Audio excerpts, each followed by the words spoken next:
আল্লাহ তাআলা কিয়ামতের কঠিন ময়দানে যেদিন স্বামী স্ত্রীকে চিনবে না, স্ত্রী স্বামীকে দেখে পালিয়ে যাবে, বন্ধু বন্ধুরে চিনবে না, পীর সাহেব মুরিদরে চিনবে না, মুরিদ পীর সাহেবরে চিনবে না, দলের কর্মী তার নেতারে চিনবে না, নেতা তার কর্মীরে চিনবে না, বন্ধু বন্ধুরে দেখে পালাবে। কঠিন মুহূর্তে সূর্যটা মাথার কাছে চলে আসবে, জমিনটা তামার জমিন হবে, আজকের জমিনের মতো নয়। মানুষ ঘর্মাক্ত, ক্লান্ত, শ্রান্ত মাথার মগজগুলো কানের ছিদ্র আর নাকের ছিদ্র দিয়ে বেয়ে বেয়ে পড়বে। বিশ্বনবী ফরমান, ময়দানে 7 শ্রেণীর ব্যক্তিকে রব্বুল আলামিন তার আরশের নিচে ছায়া দিবেন। তার মধ্যে প্রথম শ্রেণীর ব্যক্তি হলো ইমামুন আদিল। ইমামুন আদিল, ন্যায়পরায়ণ শাসক, যে ইনসাফের সাথে বিচার করে, যে জাস্টিস সমাজে সার্ভ করে, যে সুশাসন নিশ্চিত করে, ওই ইমামুন আদিল। আদিল শব্দটা বুঝছেন না? ইন্নাল্লাহা ইয়া'মুরু বিল আদল, পাইছেন? আদিল। 7 শ্রেণীর ব্যক্তিকে আল্লাহ তাআলা সুশীতল আরশের নিচে ছায়া দিবেন, যেদিন তার দেয়া ছায়া ছাড়া কোনো ছায়া থাকবে না। এর প্রথম হচ্ছে ইমামুন আদিল, ন্যায়পরায়ণ শাসক। চিল্লায় বলেন সুবহানাল্লাহ। আবার বিশ্বনবী বললেন, ইন্নাল মুকসিতিনা ইনদাল্লাহি আলা মানাবিরা মিন নূর আন ইয়ামিনির রহমান। কিয়ামতের দিন যারা ন্যায়পরায়ণ হিসেবে আল্লাহর সামনে দাঁড়াবে, কিয়ামতের দিন রব্বুল আলামিন তার আরশের ডান দিকে ওই ন্যায়পরায়ণ লোকদের জন্য আরশের ডান দিকে একটা নূরের মিম্বারে তাদেরকে বসার সুযোগ করে দিবে। ওয়ালাইকুম রাহমাতুল্লাহি ওয়া বারাকাতুহু। ইন্নাল হামদালিল্লাহি নাহমাদুহু ওয়া নাস্তাঈনুহু ওয়া নাস্তাগফিরুহু ওয়া নু'মিনু বিহি ওয়া নাতাওয়াক্কালু আলাইহি ওয়া না'উযু বিল্লাহি মিন শুরুরি আনফুসিনা ওয়া মিন সাইয়্যাতি আ'মালিনা মান ইয়াহদিহিল্লাহু ফালা মুদিল্লা লাহু ওয়া মান ইউদ্লিল ফালা হাদিয়া লাহু আই ফালান তাজিদ লাহু ওয়ালিয়াম মুরশিদা। ونشهد أن لا إله إلا الله وحده لا شريك له هو الذي لا ضد له ولا ند له لا مثل له ولا مثيل له لا وزير له ولا كفيل له لا شبه له ولا شبيه له لا ولد له ولا والد له وهو الواحد الفرد الصمد لم يلد ولم يولد ولم يكن له كفوا أحد. ونشهد أن سيدنا ونبينا وحبيبنا وبشيرنا ونذيرنا وطبيبنا وطبيب قلوبنا وحبيبنا وحبيب ربنا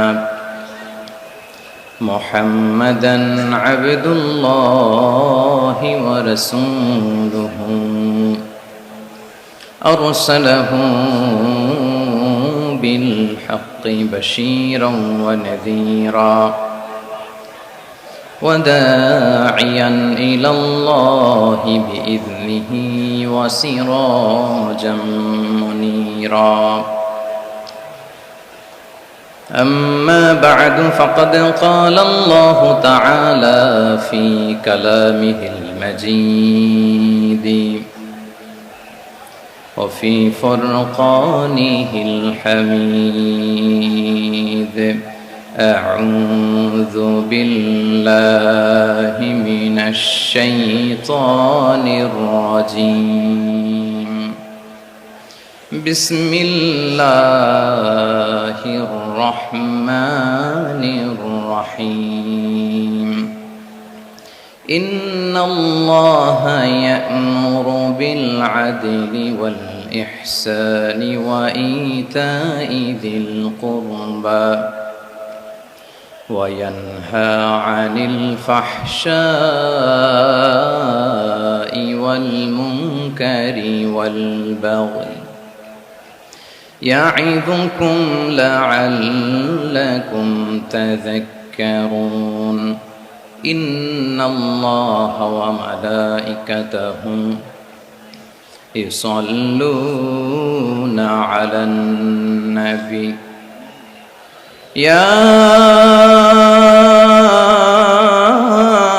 أيها الذين آمنوا صلوا عليه وسلموا تسليما اللهم صل على محمد وعلى آل محمد كما صليت على إبراهيم وعلى آل إبراهيم إنك حميد مجيد اللهم بارك على محمد وعلى آل محمد كما باركت على إبراهيم وعلى آل إبراهيم إنك حميد مجيد সকল প্রশংসার মালিককে,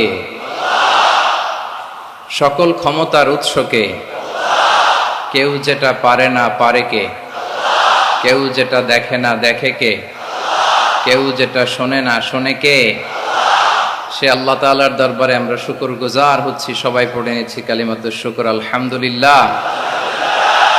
প্রিয় চট্টলাবাসী, গলা ছেড়ে দিয়ে আওয়াজ করে একসাথে সবাই পড়ুন, রব্বানা লাকাল হামদ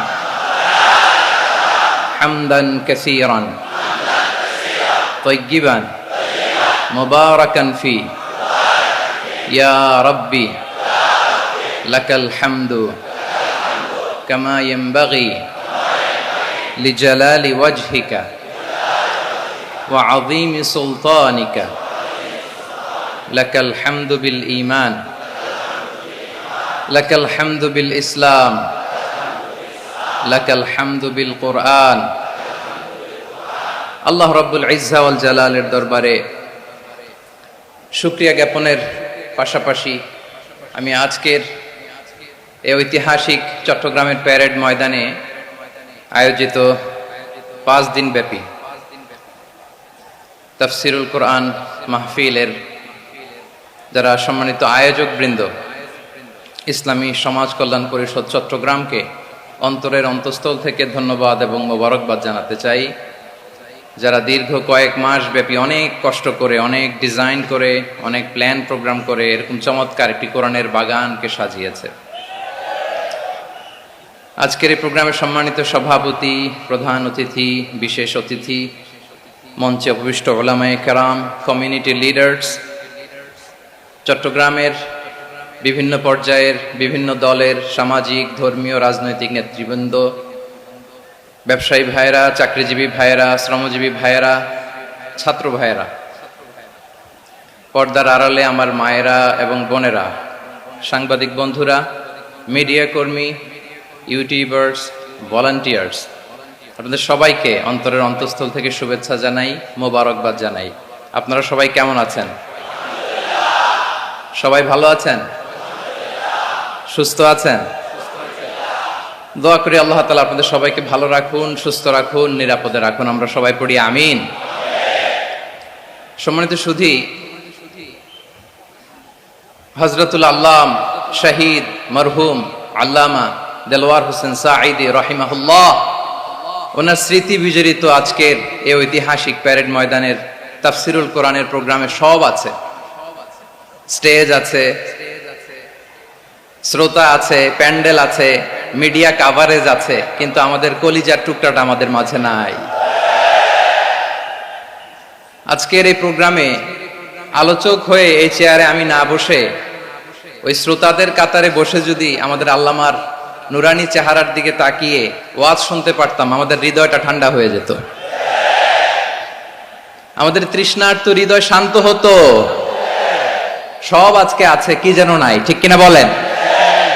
আল্লাহ তাআলা প্রতি 100 বছরে একজন মুজাদ্দিদ পাঠান, প্রতি 100 বছরে একজন মুজাদ্দিদ, যিনি সমাজকে সংস্কার করেন। আল্লামা দেলোয়ার হোসেন সাঈদী রাহিমাহুল্লাহ ছিলেন তেমন একজন মুজাদ্দিদ। চিৎকার করে বলেন ঠিক কি না? উনি শিরক বিদআতের আস্তানাকে তছনছ করে দিয়েছেন, তাওহীদের বাণীকে সমুন্নত করেছেন, গণমানুষের কাছে তাফসিরুল কোরআনকে জনপ্রিয় করেছেন। আজীবন তিনি ইসলামকে বিজয়ী শক্তি হিসেবে দেখার স্বপ্ন দেখতেন। এত প্রাঞ্জল ভাষা, এত চমৎকার আধুনিক প্রেজেন্টেশন, গণমানুষের কাছে কোরআনের তাফসিরকে এভাবে জনপ্রিয় করে তোলার মতো ব্যক্তিত্ব আল্লামা সাঈদী ছাড়া দ্বিতীয় কেউ এই বাংলার ভূখণ্ডে নাই। এই যে তাফসিরুল কোরআন, এই যে টার্মিনোলজি, এই টার্মটাই উনি আসলে জনপ্রিয় করেছেন। আমরা আগে জানতাম না যে এভাবে তাফসির করা যাবে, এভাবে scientific indications of the Holi কোরআনকে মানুষের কাছে পেশ করা যায়, এভাবে এত জীবন ঘনিষ্ঠ করে, এত ইন্টারেক্টিভ করে কোরআনের কথাগুলো মানুষের কাছে উপস্থাপন করা যায়। উনি অন্যায়ের বিরুদ্ধে সবসময় সোচ্চার ছিলেন, প্রতিবাদী কণ্ঠস্বর ছিলেন। ওনার আলোচনা শুনলে দেহের রক্ত টকবক করে ফুটতে থাকতো। আল্লাহু আকবার, আল্লাহু আকবার, আল্লাহু আকবার। He was a strong mouthpiece of Islamic revivalism. Islamic জাগরণের স্ট্রং মাউথপিস ছিলেন আল্লামা সাঈদী রাহিমাহুল্লাহ। অনেক দোয়া পেয়েছেন। আমরা পড়েছি, এমন জীবন তুমি করিবে গঠন, মরণে হাসিবে তুমি, কাঁদিবে ভুবন। গোটা বিশ্বকে তিনি কাঁদিয়েছেন। আল্লামা যখন ইন্তেকাল করলেন, আমি তখন মালয়েশিয়া থেকে যুক্তরাষ্ট্রে একটা কনফারেন্সে যোগ দিতে যাচ্ছি, কাতার এয়ারলাইন্সে। মালয়েশিয়া থেকে দোহাতে নামলাম। দোহায় যখন আমার ট্রানজিট, তখন শুনতে পেলাম যে আল্লামা বিদায় নিয়েছেন। সোশ্যাল মিডিয়ায় শুনে বিশ্বাস করতে পারলাম না। মুহূর্তের মধ্যেই মাসুদ সাঈদী ভাইকে মেসেজ করলাম, উনি কোনো উত্তর দিতে পারলেন না। মাসুদ ভাইয়ের সাথে যখন কোলাকুলি করি, আমাদের শামীম ভাইয়ের সাথে যখন কোলাকুলি করি, মনে হচ্ছে আল্লামা সাঈদীর ঘ্রাণ পাই। শরীরটা লিটারালি কাঁপছিল, নিজেকে মানাতে পারছিলাম না, বিশ্বাস করতে পারছিলাম যে আসলে আল্লামা বিদায় নিয়েছেন। ইন দ্য মিন টাইম আমার সেকেন্ড ফ্লাইট দোহা টু নিউ ইয়র্ক, 12 ঘন্টার ফ্লাইটে উঠলাম। ইন্টারনেট থেকে বিচ্ছিন্ন হলাম। নামার পরে শুনলাম আল্লাহু আকবার, যেখানে ওনাকে কবরস্থ করার কথা ছিল সেখানেও কবর দিতে দেয়া হয় নাই। ছবিগুলো দেখতে লাগলাম, হাসিমাখা মুখ, হাসিমাখা নিথর দেহটা, মরণে হাসিবে তুমি, কাঁদিবে ভুবন। From east to west, from north to south, the entire globe, গোটা বিশ্ব ওনার জন্য কেঁদেছে, গোটা বিশ্ব কেঁদেছে। কাবার গিলাফ ধরে ধরে মানুষ চিৎকার করেছে। এর চেয়ে শ্রেষ্ঠ মৃত্যুকার হতে পারে? আমাদের আল্লামার আর কি পাওয়ার ছিল বলেন? আর কি পাওয়ার ছিল? কুল্লু নাফসিন যায়িকাতুল মাউত, যারাই দুনিয়াতে আসবে তারা ইন্তেকাল করবে, এটা আমরা মেনে নেই, এটা আমরা জানি। কিন্তু অবাক করা বিষয় হচ্ছে আমরা আজও জানি না আমাদের আল্লামার মৃত্যু কি স্বাভাবিক হয়েছে নাকি এটা পরিকল্পিত মেডিকেল কিলিং ছিল। এটা যে পরিকল্পিত মেডিকেল কিলিং ছিল, এটা ধারণা করার পেছনে অনেক কারণ আছে। তিনি আধিপত্যবাদের বিরুদ্ধে সোচ্চার ছিলেন, ফ্যাসিবাদের বিরুদ্ধে সোচ্চার ছিলেন, রাজনৈতিক প্রতিহিংসার শিকার ছিলেন। এজন্য এটা মেডিকেল কিলিং হতে পারে এ ধারণা আমরা করতেই পারি। আওয়াজ করে বলেন ঠিক কিনা? যে সময়টা আমরা কাটাচ্ছি, এত সুন্দর সময় বাংলাদেশ আর পাবে না। আমাদের জন্মের পর থেকে এরকম চমৎকার সময় আমরা পাই নাই। এটাই আসল সময়। আমরা ইন্টারিম গভর্নমেন্টের কাছে দাবি জানাই, উচ্চতর তদন্ত কমিটি করে এটা কি হত্যাকাণ্ড ছিল নাকি স্বাভাবিক মৃত্যু ছিল, এই রিপোর্ট গণমানুষের কাছে প্রচার করে জানাতে হবে। এই দাবির সাথে কি সবাই আপনারা একমত? কারা কারা একমত হাত তুলে দেখান।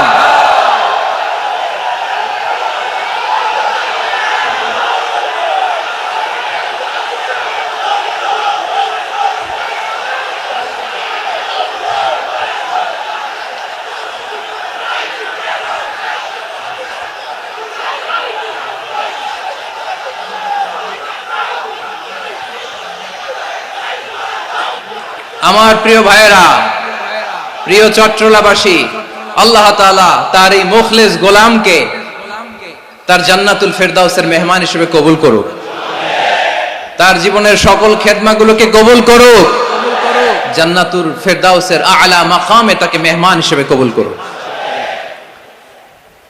আল্লামা শহীদ দেলোয়ার হোসেন সাঈদী রাহিমাহুল্লাহ, উনি ছাড়াও এই ঐতিহাসিক ময়দানে কথা বলেছেন আল্লামা লুৎফুর রহমান রাহিমাহুল্লাহ।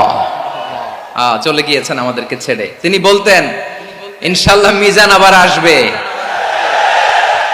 হুজুর, আমি তো আসলাম, আপনি তো আমাদেরকে ছেড়ে চলে গেলেন।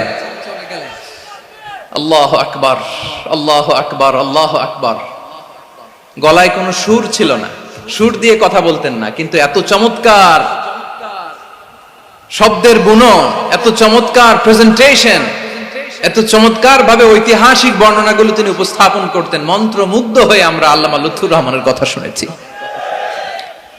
আমরা হযরতুল আল্লাহ লুৎফুর রহমান রাহিমাহুল্লাহর জন্য এই বিশাল ময়দান থেকে দোয়া করছি, আল্লাহ তাআলা তুমি তোমার এই খাদেমকে জান্নাতের মেহমান হিসেবে কবুল করে নাও।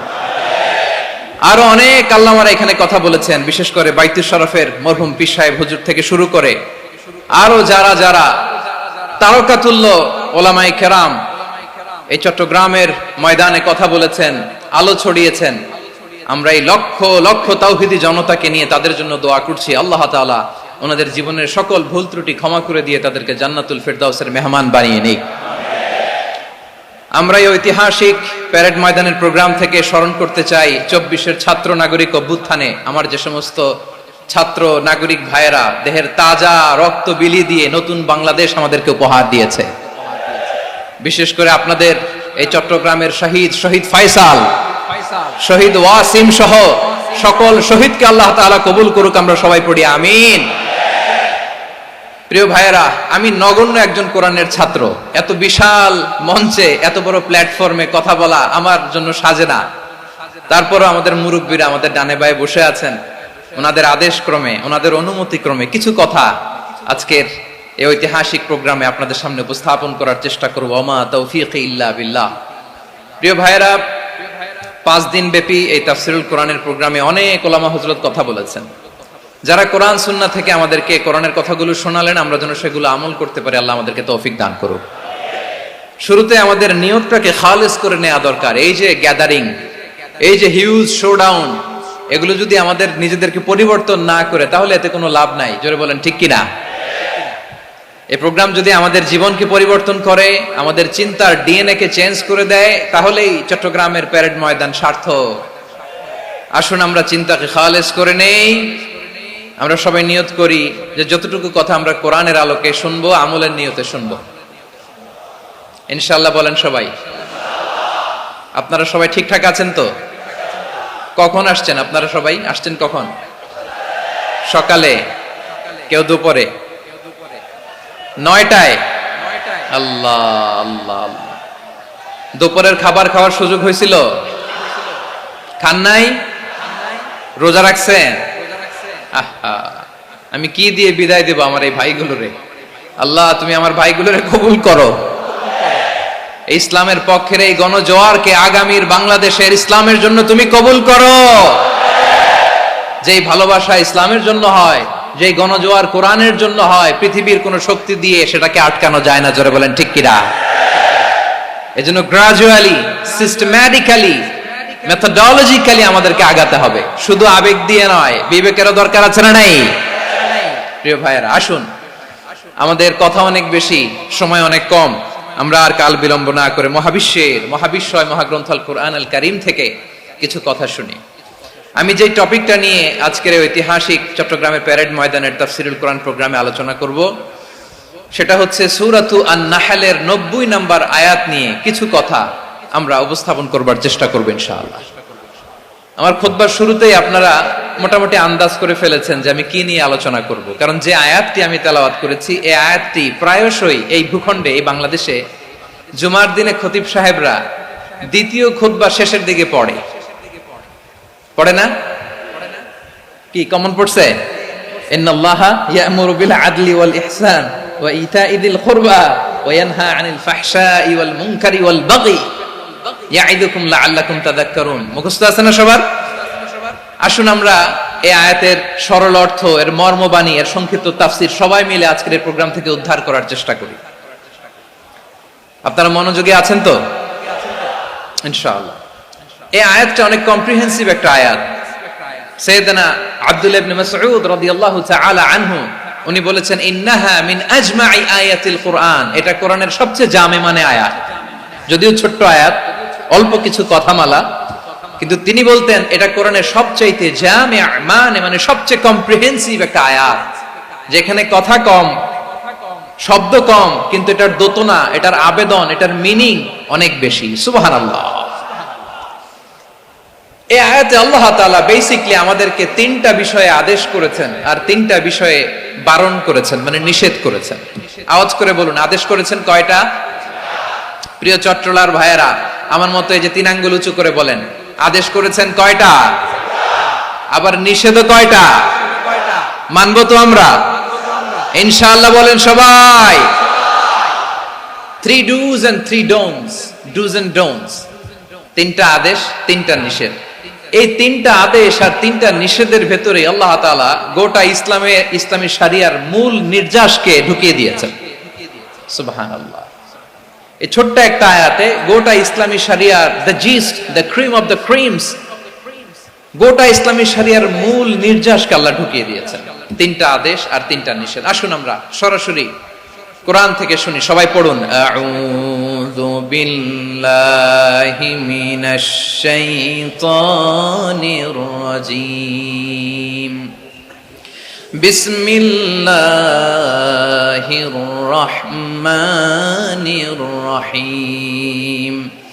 ইন্নাল্লাহা ইয়া'মুরু বিল আদলি ওয়াল ইহসানি ওয়া ইতা'i যিল কুরবা ওয়া ইয়ানহা আনিল ফাহশাই ওয়াল মুনকারি ওয়াল বাগই ইয়া'ইযুকুম লা'আল্লাকুম তাযাক্কারুন।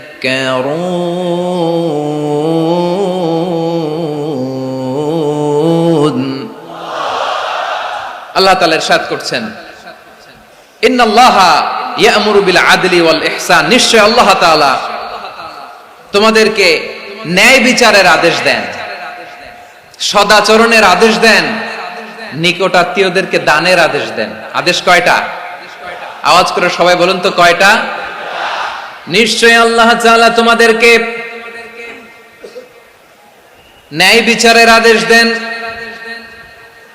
সদাচরণের আদেশ দেন, তিনি তোমাদের নিকটাত্মীয়দেরকে দানের আদেশ দেন, আর তিনি তোমাদেরকে অশ্লীলতা থেকে নিষেধ করেন, মন্দ কাজ থেকে নিষেধ করেন, অবাধ্যতা সীমা লঙ্ঘন থেকে নিষেধ করেন। তিনি তোমাদেরকে উপদেশ দেন যাতে তোমরা শিক্ষা গ্রহণ করো। সুবহানাল্লাহ। উপদেশ দিচ্ছে স্বয়ং কে? তিনটা জিনিসের আদেশ। ইয়া'মুরু বিল আদল, সুবিচার, ন্যায় বিচারের আদেশ তিনি দেন। ইহসানের আদেশ দেন, যাতে আমরা ইহসান করি, একে অপরের প্রতি সুবিচার করি, মহানুভবতা দেখায়, অনুগ্রহ দেখায়, আর নিকট আত্মীয়দেরকে যেন আমরা দান করি। এই তিনটা আদেশ তিনি দিয়েছেন। আর কোন তিনটা জিনিস থেকে তিনি বারণ করেছেন? অশ্লীলতা, ফাহশা, মুনকার, মানে সব মন্দ আর অসৎ কাজ, এগুলো থেকে তিনি আমাদেরকে বারণ করেন। ওয়াল বাগি, অবাধ্যতা, সীমা লঙ্ঘন, এই তিনটা কাজ থেকে তিনি আমাদেরকে বারণ করেন। তিনি আমাদেরকে উপদেশ দেন, স্বয়ং আল্লাহ তাআলা আমাদেরকে উপদেশ দেন যাতে করে আমরা শিক্ষা গ্রহণ করি। সুবহানাল্লাহ পড়ে। তাহলে আসুন আমরা ধরে ধরে একটা একটা করে সামনের দিকে আগাই। আল্লাহ তাআলা প্রথমে আমাদেরকে আদেশ দিয়েছেন আদালের। ইন্নাল্লাহা ইয়া'মুরু বিল আদল। আওয়াজ করে বলুন আল আদাল। সবাই পড়ুন আল আদাল। আমরা উর্দু জানি, হিন্দি জানি, অনেকে ইংরেজিও জানি, কিন্তু আরবি শব্দগুলো আমাদের মুখ দিয়ে বেরোতে চায় না। আওয়াজ করে বলুন আল আদাল। মাশাআল্লাহ। ইন্নাল্লাহা ইয়া'মুরু বিল আদল। আল্লাহ তাআলা আমাদেরকে আদলের আদেশ দেন। আদল অনেকে না বুঝলেও আদালত শব্দটা বুঝবেন। আদালত, আদালত, আদালত বুঝেন না? যেখানে বিচার কার্যের ফয়সালা করা হয়, কোর্ট কাচারি, আদালত, এটা তো ভেরি কমন। এটা শুনছেন না সবাই? আদালত, যেখানে ন্যায় বিচার হবে, সুশাসন হবে। কিন্তু ভাগ্যের কি নির্মম পরিহাস, ওখান থেকে মিথ্যা সাক্ষী দিয়ে মনমতো রায় দিয়ে দেয়া হয়। এগুলোর পরিবর্তন হওয়ার দরকার আছে না নাই? প্রিয় ভাইয়েরা, আদালত, আল আদ, ইংরেজিতে বলে জাস্টিস, ন্যায় বিচার, সুবিচার, সুশাসন, জাস্টিস, আল আদাল, সব জায়গায় এই জাস্টিস থাকা দরকার। Justice should be prevailed in the society. The mission of all prophet was to uphold the justice. সব নবীর মিশন ছিল এই জাস্টিসকে, আদালকে, সুশাসন আর সুবিচারকে নিশ্চিত করা। পড়েন সুবহানাল্লাহ। And the core message of every divine scripture was to uphold justice. পৃথিবীর সব আসমানি কিতাবের মূল শিক্ষা ছিল এই জাস্টিসকে সমাজে এনশিওর করা, সুবিচার, সুশাসনকে এনশিওর করা। তাহলে প্রিয় ভাইরা, আমরা বুঝতে পারলাম আল আদ শব্দের মানে হচ্ছে ইনসাফ বা সুবিচার বা ন্যায় বিচার। এটা হচ্ছে একটা general meaning, very general meaning. আপনি যদি ইন ডেপথ বুঝতে চান, আরো ভেতরে যান, তাহলে আদাল মানে হচ্ছে সমন্বয়, আদাল মানে হচ্ছে ভারসাম্য, ব্যালেন্স। আদাল মানে হচ্ছে মধ্যম পন্থা। সুবহানাল্লাহ পড়েন। কারণ সব সময় সমান সমান হইলেই সুবিচার হয় না। কথা কি বুঝতেছেন? ইসলামের দ্য কনসেপ্ট অফ আদাল, এটা এমন আদাল, এটা সব সময় সমান সমান নয়। যখন সমান সমান দেয়া দরকার, ইসলাম সমান সমান দেয়। যখন ব্যালেন্স করা দরকার, চেক এন্ড ব্যালেন্স, সমন্বয়, ভারসাম্য করা দরকার, তখন ইসলাম ভারসাম্য করে দেয়। এটার নাম আদাল। সুবহানাল্লাহ। সহজ করে আপনাদেরকে বুঝাই। যেমন ধরুন, একটা পরিবারের 3 জন সদস্য, স্বামী, স্ত্রী আর সন্তান। তাদের সকালবেলার ব্রেকফাস্টে স্বামীর, সকালের নাস্তায় স্বামীর 3টা রুটি লাগে আর সন্তানের 1টা রুটি লাগে। এখন আমি যদি সমান সমান করে আদল করতে চাই, সবাইকে যদি 3টা করে রুটি দেই, তাহলে স্বামী বেচারার জন্য ঠিক আছে, কি বলেন? কথা কি বুঝতেছেন না কষ্ট হয়ে যাচ্ছে? যদি সমান সমানের নিয়মে আগাই, তাহলে 3টা করে যদি রুটি দেই, স্বামীর জন্য ওকে, কিন্তু স্ত্রীর জন্য 1টা বেশি হয়ে যায়। আর সন্তানের জন্য কয়টা বেশি হয়? আচ্ছা, এই তো বুঝতেছেন, মাশাআল্লাহ। আচ্ছা, 2টা করে যদি সবাই দেই সমান সমান নীতিতে, তাহলে স্ত্রীর জন্য, স্ত্রী বেচারির জন্য ঠিক আছে, কিন্তু স্বামীর কয়টা কম পড়ে? আর সন্তানের বেশি হয়ে যায় কয়টা? আচ্ছা, সমান সমান নীতিতে সবাইকে যদি সকালের নাস্তার জন্য 1টা করে রুটি দেই, সন্তানের জন্য ঠিক আছে, কিন্তু স্ত্রী বেচারির কম পড়ে কয়টা? স্বামীর কম পড়ে কয়টা? 2টা। কথা কি বুঝতেছেন? আর আমি যদি স্বামীকে দেই 3টা, স্ত্রীকে দেই 2টা আর সন্তানকে দেই 1টা, তাহলে কারো অপচয় হবে না। যার যতটুকু দরকার ঠিক ততটুকুই কাজে লাগবে। চিল্লায় বলেন ঠিক কিনা? এটাই হচ্ছে ইসলামের আদাল, যেখানে যার যতটুকু দরকার তাকে সেখানে ঠিক ততটুকু দিয়ে দেওয়ার নামই হচ্ছে আদাল। চিল্লায় পড়েন আল্লাহু আকবার। রব্বুল আলামিন বলেন, ইউসিকুমুল্লাহু ফি আওলাদিকুম লিযযাকারি মিসলু হাযযিল উনসায়াইন। আল্লাহ তোমাদেরকে ওসিয়ত করেন, তোমাদেরকে আদেশ দেন, উত্তরাধিকার সম্পদ যখন বন্টন হবে, ছেলেরা যতটুকু পাবে, মেয়ে পাবে তার অর্ধেক। সুবহানাল্লাহ বলেন। দেখেন, ছেলে যদ্দূর, মেয়ে অর্ধেক, ছেলে ডবল পাবে। আপাত দৃষ্টিতে মনে হয় এখানে অবিচার হয়েছে, কিন্তু আসলে কি অবিচার হয়েছে? আপনি বিয়ের ক্ষেত্রে যান, ওইখানে আবার ছেলে মোহরানা দেয়, মেয়ে সেখানে মোহরানা পায়। তাহলে চেক এন্ড ব্যালেন্স, ভারসাম্য, ব্যালেন্স, মধ্যম পন্থা এখানে আছে না নাই?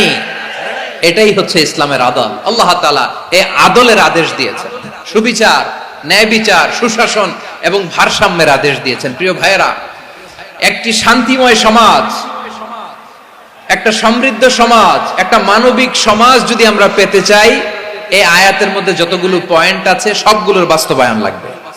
কথা বুঝতে পেরেছেন? বলেন, আওয়াজ করে বলেন, আমরা একটা শান্তির সমাজ চাই কি চাই না? আমরা একটা সমৃদ্ধ বাংলাদেশ চাই কি চাই না? আমরা একটা মানবিক বাংলাদেশ চাই কি চাই না? এই আয়াতে আল্লাহ তাআলা একটা মানবিক সমাজের রূপরেখা টেনেছেন। তার প্রথম কথা হচ্ছে, ইন্নাল্লাহা ইয়ামুরু বিল আদল। আল্লাহ তাআলা তোমাদেরকে আদলের নির্দেশনা দেয়, সুবিচার, সুশাসনের নির্দেশনা দেয়। যে সমাজে আদল থাকে না, সে সমাজে জুলুম মানুষের ঘাড়ে চেপে বসে। আদলের বিপরীত হচ্ছে জুলুম। আদলের বিপরীত কি?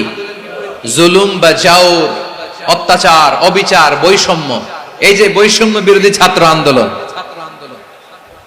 কেমন পড়ছে? এই যে একজন সমন্বয়ক তো দেখা করলো আমার সাথে, জুলুম মানে হচ্ছে বৈষম্য, বৈষম্যের স্থান ইসলামে নাই, অবিচারের স্থান ইসলামে নাই, জুলুমের স্থান ইসলামে নাই। আল্লাহ তাআলা বলেন যে আমি জুলুমকে নিজের জন্য হারাম করেছি এবং তোমাদের জন্য হারাম করেছি।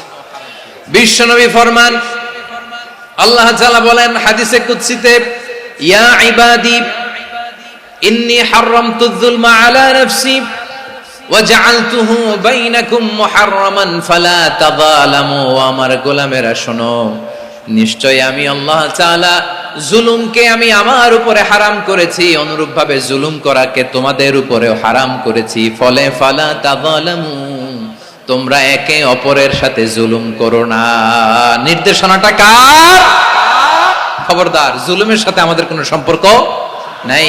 আল্লাহ তাআলা আদলের আদেশ দিয়েছেন, আদালতের আদেশ দিয়েছেন, সুশাসনের, ন্যায় বিচারের আদেশ দিয়েছেন। ইন্নাল্লাহা ইয়ামুরু বিল আদল, আমাদেরকে আদল প্রতিষ্ঠা করতে হবে। জুলুমের সাথে ইসলামের কোনো সম্পর্ক নাই। আল্লাহ তাআলা জালিমদের জন্য কঠিন শাস্তি প্রস্তুত করে রেখেছেন। যারা এই আদলকে ভুলুণ্ঠিত করে জুলুমের রাস্তায় হাঁটতে চায়, তাদের প্রাপ্য কিয়ামতের ময়দানে বুঝিয়ে দিবে কে? আল্লাহ তাআলা তাদের প্রাপ্যকে বুঝিয়ে দিবেন। এজন্য বিশ্বনবী বলে, খবরদার, তোমরা ইনসাফ করবে, আদল করবে, জুলুম করবে না। আয-যুলমু যুলুমাতুন ইয়াউমাল কিয়ামা, জুলুম কিয়ামতের দিন অন্ধকার হয়ে জালিমের ঘাড়ে চেপে বসবে। আবার বিশ্বনবী বলতেন, ইত্তাকি দাওয়াতাল মাজলুম, খবরদার, তোমরা মজলুমের কান্নাকে ভয় করো। ফাইন্নাহু লাইসা বাইনাহু ওয়া বাইনাল্লাহি হিজাব, কেননা মজলুমের কান্নার মাঝে আর আল্লাহর আরশের মাঝে কোনো পর্দা থাকে না। বিশ্বাস হয়? এই কথা বিশ্বাস হয়? এর জলজন্ত প্রমাণ তো আমরা নিজেরাই দেখলাম। হ্যাঁ, মজলুমের কান্না ফুলে ফেপে মহিরুহ হয়ে, পাহাড়ের মতো হয়ে, বিস্ফোরিত হয়ে জালিমের মসনদকে ছারখাড় করে দিয়েছে। এর প্রমাণ তো আমরা নিজেরাই তো দেখলাম। জালিমের পরিণতি কি হয় আমরা জীবদ্দশাই তো দেখলাম। এমনও কোন জুলুম নাই যে হয় নাই, ঠিক কিনা বলেন? আহারে জুলুম, আহারে জুলুম। রিসেন্টলি আয়নাঘরের কিছু ছবি প্রকাশিত হয়েছে সোশ্যাল মিডিয়ায়, দেখেছেন আপনারা? হ্যাঁ, ছোট্ট একটা জায়গা, স্বাধীন মানুষকে প্রাণীর মতো, পাখির মতো খাঁচায় বন্দী করে রেখেছে। কখন দিন কখন রাত কিচ্ছু জানে না, কখন দিন কখন রাত কিছু জানে না। বছরের পর বছর কেটে গিয়েছে। এক্সট্রা জুডিশিয়াল কিলিং এর কোনো হিসাব নাই, বিচার বহির্ভূত হত্যা, এনফোর্স ডিসঅ্যাপিয়ারেন্স, গুম, যেটা সবচাইতে বড় মানবতা বিরোধী অপরাধ। কত মানুষ যে গুম হয়েছে তার কোনো ইয়ত্তা নাই। যেই ফ্যামিলির সদস্য গুম হয়েছে, তারা কি ওই লোকটার জন্য মাগফিরাতের দোয়া করবে নাকি সুস্বাস্থ্যের দোয়া করবে তারা নিজেরাও জানতো না, কারণ জানে না ও বেঁচে আছে না মরে গেছে। আহা, বিডিআর নওজোয়ানদের যারা ছাড়া পেল দেখলাম, বিনা অপরাধে, কোনো অন্যায় ছাড়া, অপরাধ ছাড়া তাদের জীবন থেকে, তাদের তারুণ্যের, তাদের যৌবনের 15 বছর, 16 বছর, 17 বছর নাই, 6 মাস বয়সের ছোট বাচ্চাকে রেখে জেলে গেছে। 6 মাসের মেয়ে বেরোয় দেখে মেয়ের বয়স 17 বছর। মেয়ে বাবারে চিনে না, বাবা মেয়েরে চিনে না। মেয়েকে এখন বিয়ে দিয়ে আরেক ছেলের হাতে তুলে দিবে। মেয়ের শৈশব বাবা দেখে নাই, মেয়ের কৈশোর বাবা দেখে নাই, মেয়ের তারুণ্য দেখে নাই। আরেক যুবককে দেখলাম 14 বছরের 14 দিনের সংসার, 2 সপ্তাহের সংসার শেষে জেলে গেছে। কত যুবকের যে স্ত্রী চলে গিয়েছে ফ্যামিলি ছেড়ে, কারণ জানে না তো কবে আসবে, কি হবে, কেউ জানতো না। দাম্পত্য জীবনের মাত্র 14 দিনের স্মৃতি, এই স্মৃতিকে আঁকড়ে ধরে এক বোন 16টা বছর, 17টা বছর কাটিয়ে দিয়েছে। আমি নিউজটা দেখে ভাবলাম, আমার এই বোনের প্রতিটি দিন কিভাবে কেটেছে, প্রতিটি রাত কিভাবে কেটেছে, প্রতিটি ক্ষণ কিভাবে কেটেছে। বিশ্বনবী বলেছেন, ইত্তাকি দাওয়াতাল মাজলুম ফাইন্না লাইসা বাইনাহু ওয়া বাইনাল্লাহি হিজাব। মাজলুমের কান্নাকে ভয় করো, কারণ মাজলুমের কান্না আর আল্লাহর মাঝে কোনো পর্দা থাকে না। আমরা আর এরকম কোন জুলুম বাংলাদেশে দেখতে চাই না, জোরে বলেন ঠিক কিনা? আর কেউ নতুন করে জালিম হোক আপনারা চান? আবার নতুন করে কেউ ফ্যাসিস্ট হোক আপনারা চান? এক দল আরেক দলকে নিশ্চিহ্ন করার রাজনীতিতে মেতে উঠুক, এটা আপনারা চান?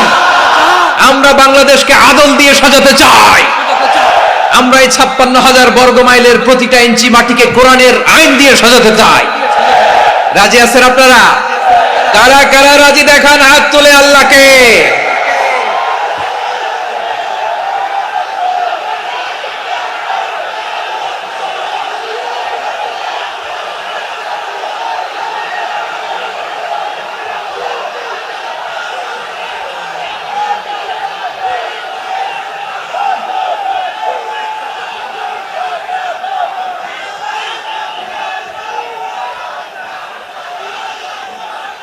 বসুন আমার প্রিয় বীর চট্টলার তৌহিদি মুসলমান, আমরা আর নতুন করে কেউ জালিম হোক এটা চাই না, নতুন করে আবার কেউ ফ্যাসিস্ট হোক আমরা চাই না, এক দল আরেক দলকে নিশ্চিহ্ন করার রাজনীতি করুক আমরা চাই না। আমরা সুশাসনের বাংলাদেশ চাই, আমরা মানবিক বাংলাদেশ চাই, আমরা একটা সমৃদ্ধ বাংলাদেশ চাই, আমরা বিশ্বের বুকে সম্মান নিয়ে মাথা উঁচু করে দাঁড়াতে চাই, ঠিক কিনা বলেন? আল্লাহ বললেন এটা যদি তোমরা চাও, একটা সমৃদ্ধ সমাজ যদি বিনির্মাণ করতে চাও, মানবিক সমাজ যদি বিনির্মাণ করতে চাও, আমি তোমাদেরকে সেজন্য প্রথমে আদালতের নির্দেশ দিলাম। ইন্নাল্লাহা ইয়া'মুরু বিল আদল, নিশ্চয় আল্লাহ তাআলা তোমাদেরকে ন্যায় বিচার সুশাসন এটার আদেশ দেন। সুবহানাল্লাহ। আদাল, ন্যায় বিচারের আদেশ আল্লাহ তাআলা কোরআনের বিভিন্ন আয়াতে দিয়েছেন। আল্লাহ তাআলা বলছেন ইন্নাল্লাহা ইয়া'মুরুকুম আন তুআদ্দুল আমানাতি ইলা আহলিহা ওয়া ইযা হাকামতুম বাইনান নাসি আন তাহকুমু বিল আদল ইন্নাল্লাহা নি'ম্মা ইয়া'iযুকুম বিহি ইন্নাল্লাহা কানা সামিআন বাসীরা। আল্লাহ তাআলা বললেন, আল্লাহ আদেশ দিচ্ছেন যে ব্যক্তি আমানতের হকদার তার হাতে তোমরা আমানত পৌঁছে দাও, আর যখন তোমরা বিচার কার্য করবে, বিচার ফয়সালা করবে, আদালতের সাথে করো। সুবহানাল্লাহ বলেন। ওয়া ইযা হাকামতুম বাইনান নাসি আন তাহকুমু বিল আদল, আদালতের সাথে করবা। আল্লাহ তাআলা বলেন যারা জাজ হবে, বিচারক হবে, তাদের যদি বাদী বিবাদীর কারো সাথে শত্রুতা থাকে, কারো সাথে যদি কোনো ধরনের রেষারেষি থাকে, আল্লাহ বলেন বিচার কার্য করতে যে ওই শত্রুতা রেষারেষির কারণে আদালতের বাইরে যে অবিচার করে বিচার করো না। ওয়ালা ইয়াজরিমান্নাকুম শানাআনু কওমিন আলা আল্লা তা'দিলু ই'দিলু হুয়া আকরাবু লিত্তাকওয়া ওয়াত্তাকুল্লাহা ইন্নাল্লাহা খাবীরুম বিমা তা'মালুন। খবরদার কোন জাতির প্রতি, কোন গোষ্ঠীর প্রতি, কোন গোত্রের প্রতি আক্রোশ যেন তোমাদেরকে ন্যায় বিচার থেকে দূরে সরিয়ে না দেয়, বরং আমি আল্লাহর আদেশ হলো ই'দিলু, তোমরা আদল করো, ন্যায় বিচার করো, সুবিচার করো, সুশাসন প্রতিষ্ঠা করো। হুয়া আকরাবু লিত্তাকওয়া, এটাই তাকওয়ার সবচেয়ে কাছাকাছি। সুবহানাল্লাহ বলেন। কোরআনের বিভিন্ন আয়াতে আল্লাহ তাআলা স্পেসিফিকলি ধরে ধরে বিচার করার সময় আমরা যেন আদল করি সেটা বলেছেন। কোরআনের কোন কোন জায়গায় আল্লাহ তাআলা এই আল আদল শব্দটা ব্যবহার করেছেন। আবার একই জিনিস ইনসাফ, সুবিচার, সুশাসন, ন্যায় বিচার, ন্যায় পরায়ণতা বুঝাতে আল্লাহ তাআলা কখনো কখনো আল কিসত শব্দটা ব্যবহার করেছেন। আওয়াজ করে সবাই বলুন আল কিসত। প্রিয় ভাইরা সবাই আওয়াজ করে আমার সাথে সাথে বলুন আল কিসত।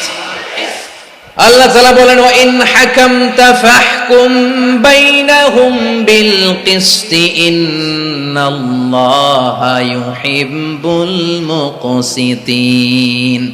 যখন তুমি বিচার করবে, বিশ্বনবীকে উদ্দেশ্য করে অ্যাড্রেস করে বললেন, নবী হে, ইহুদিরা কোনো বিষয়ে মীমাংসার জন্য যদি আপনার দরবারে আসে, যদি বিচার করতে হয়, খবরদার অবিচার করবেন না। ফয়সালা যেটা করবেন কিসতের সাথে করবেন, ন্যায় পরায়ণতার সাথে করবেন, কারণ ইন্নাল্লাহা ইউহিব্বুল ইউহিব্বুল মুকসিতিন।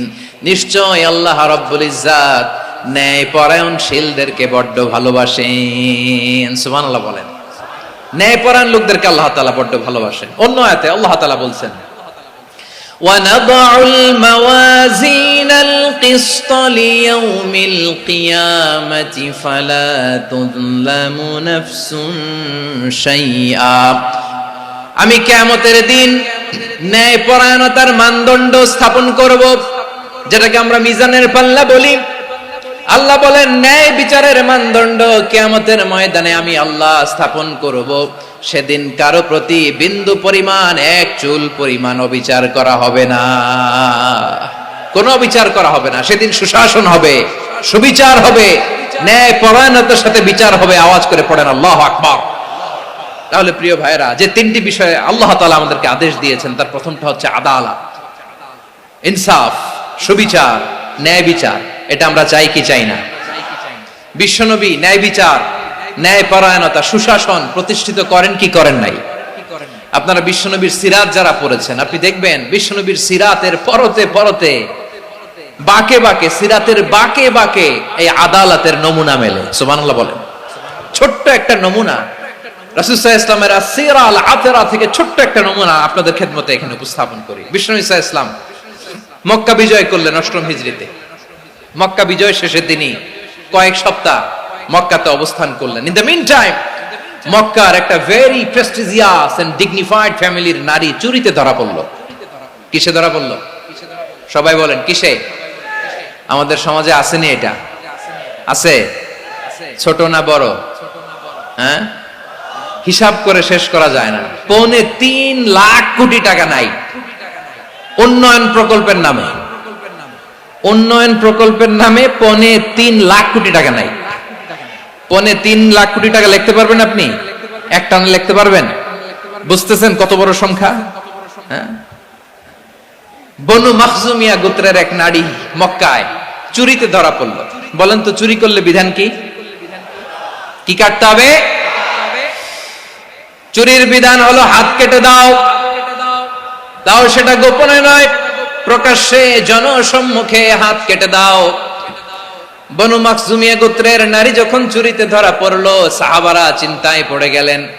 সবেমাত্র মক্কার লোকেরা কালিমা পড়ে মুসলমান হয়েছে, ইসলামের আইন কানুন তেমন জানে না, ইসলামী শরিয়ার সাথে বেশি পরিচিত নয়।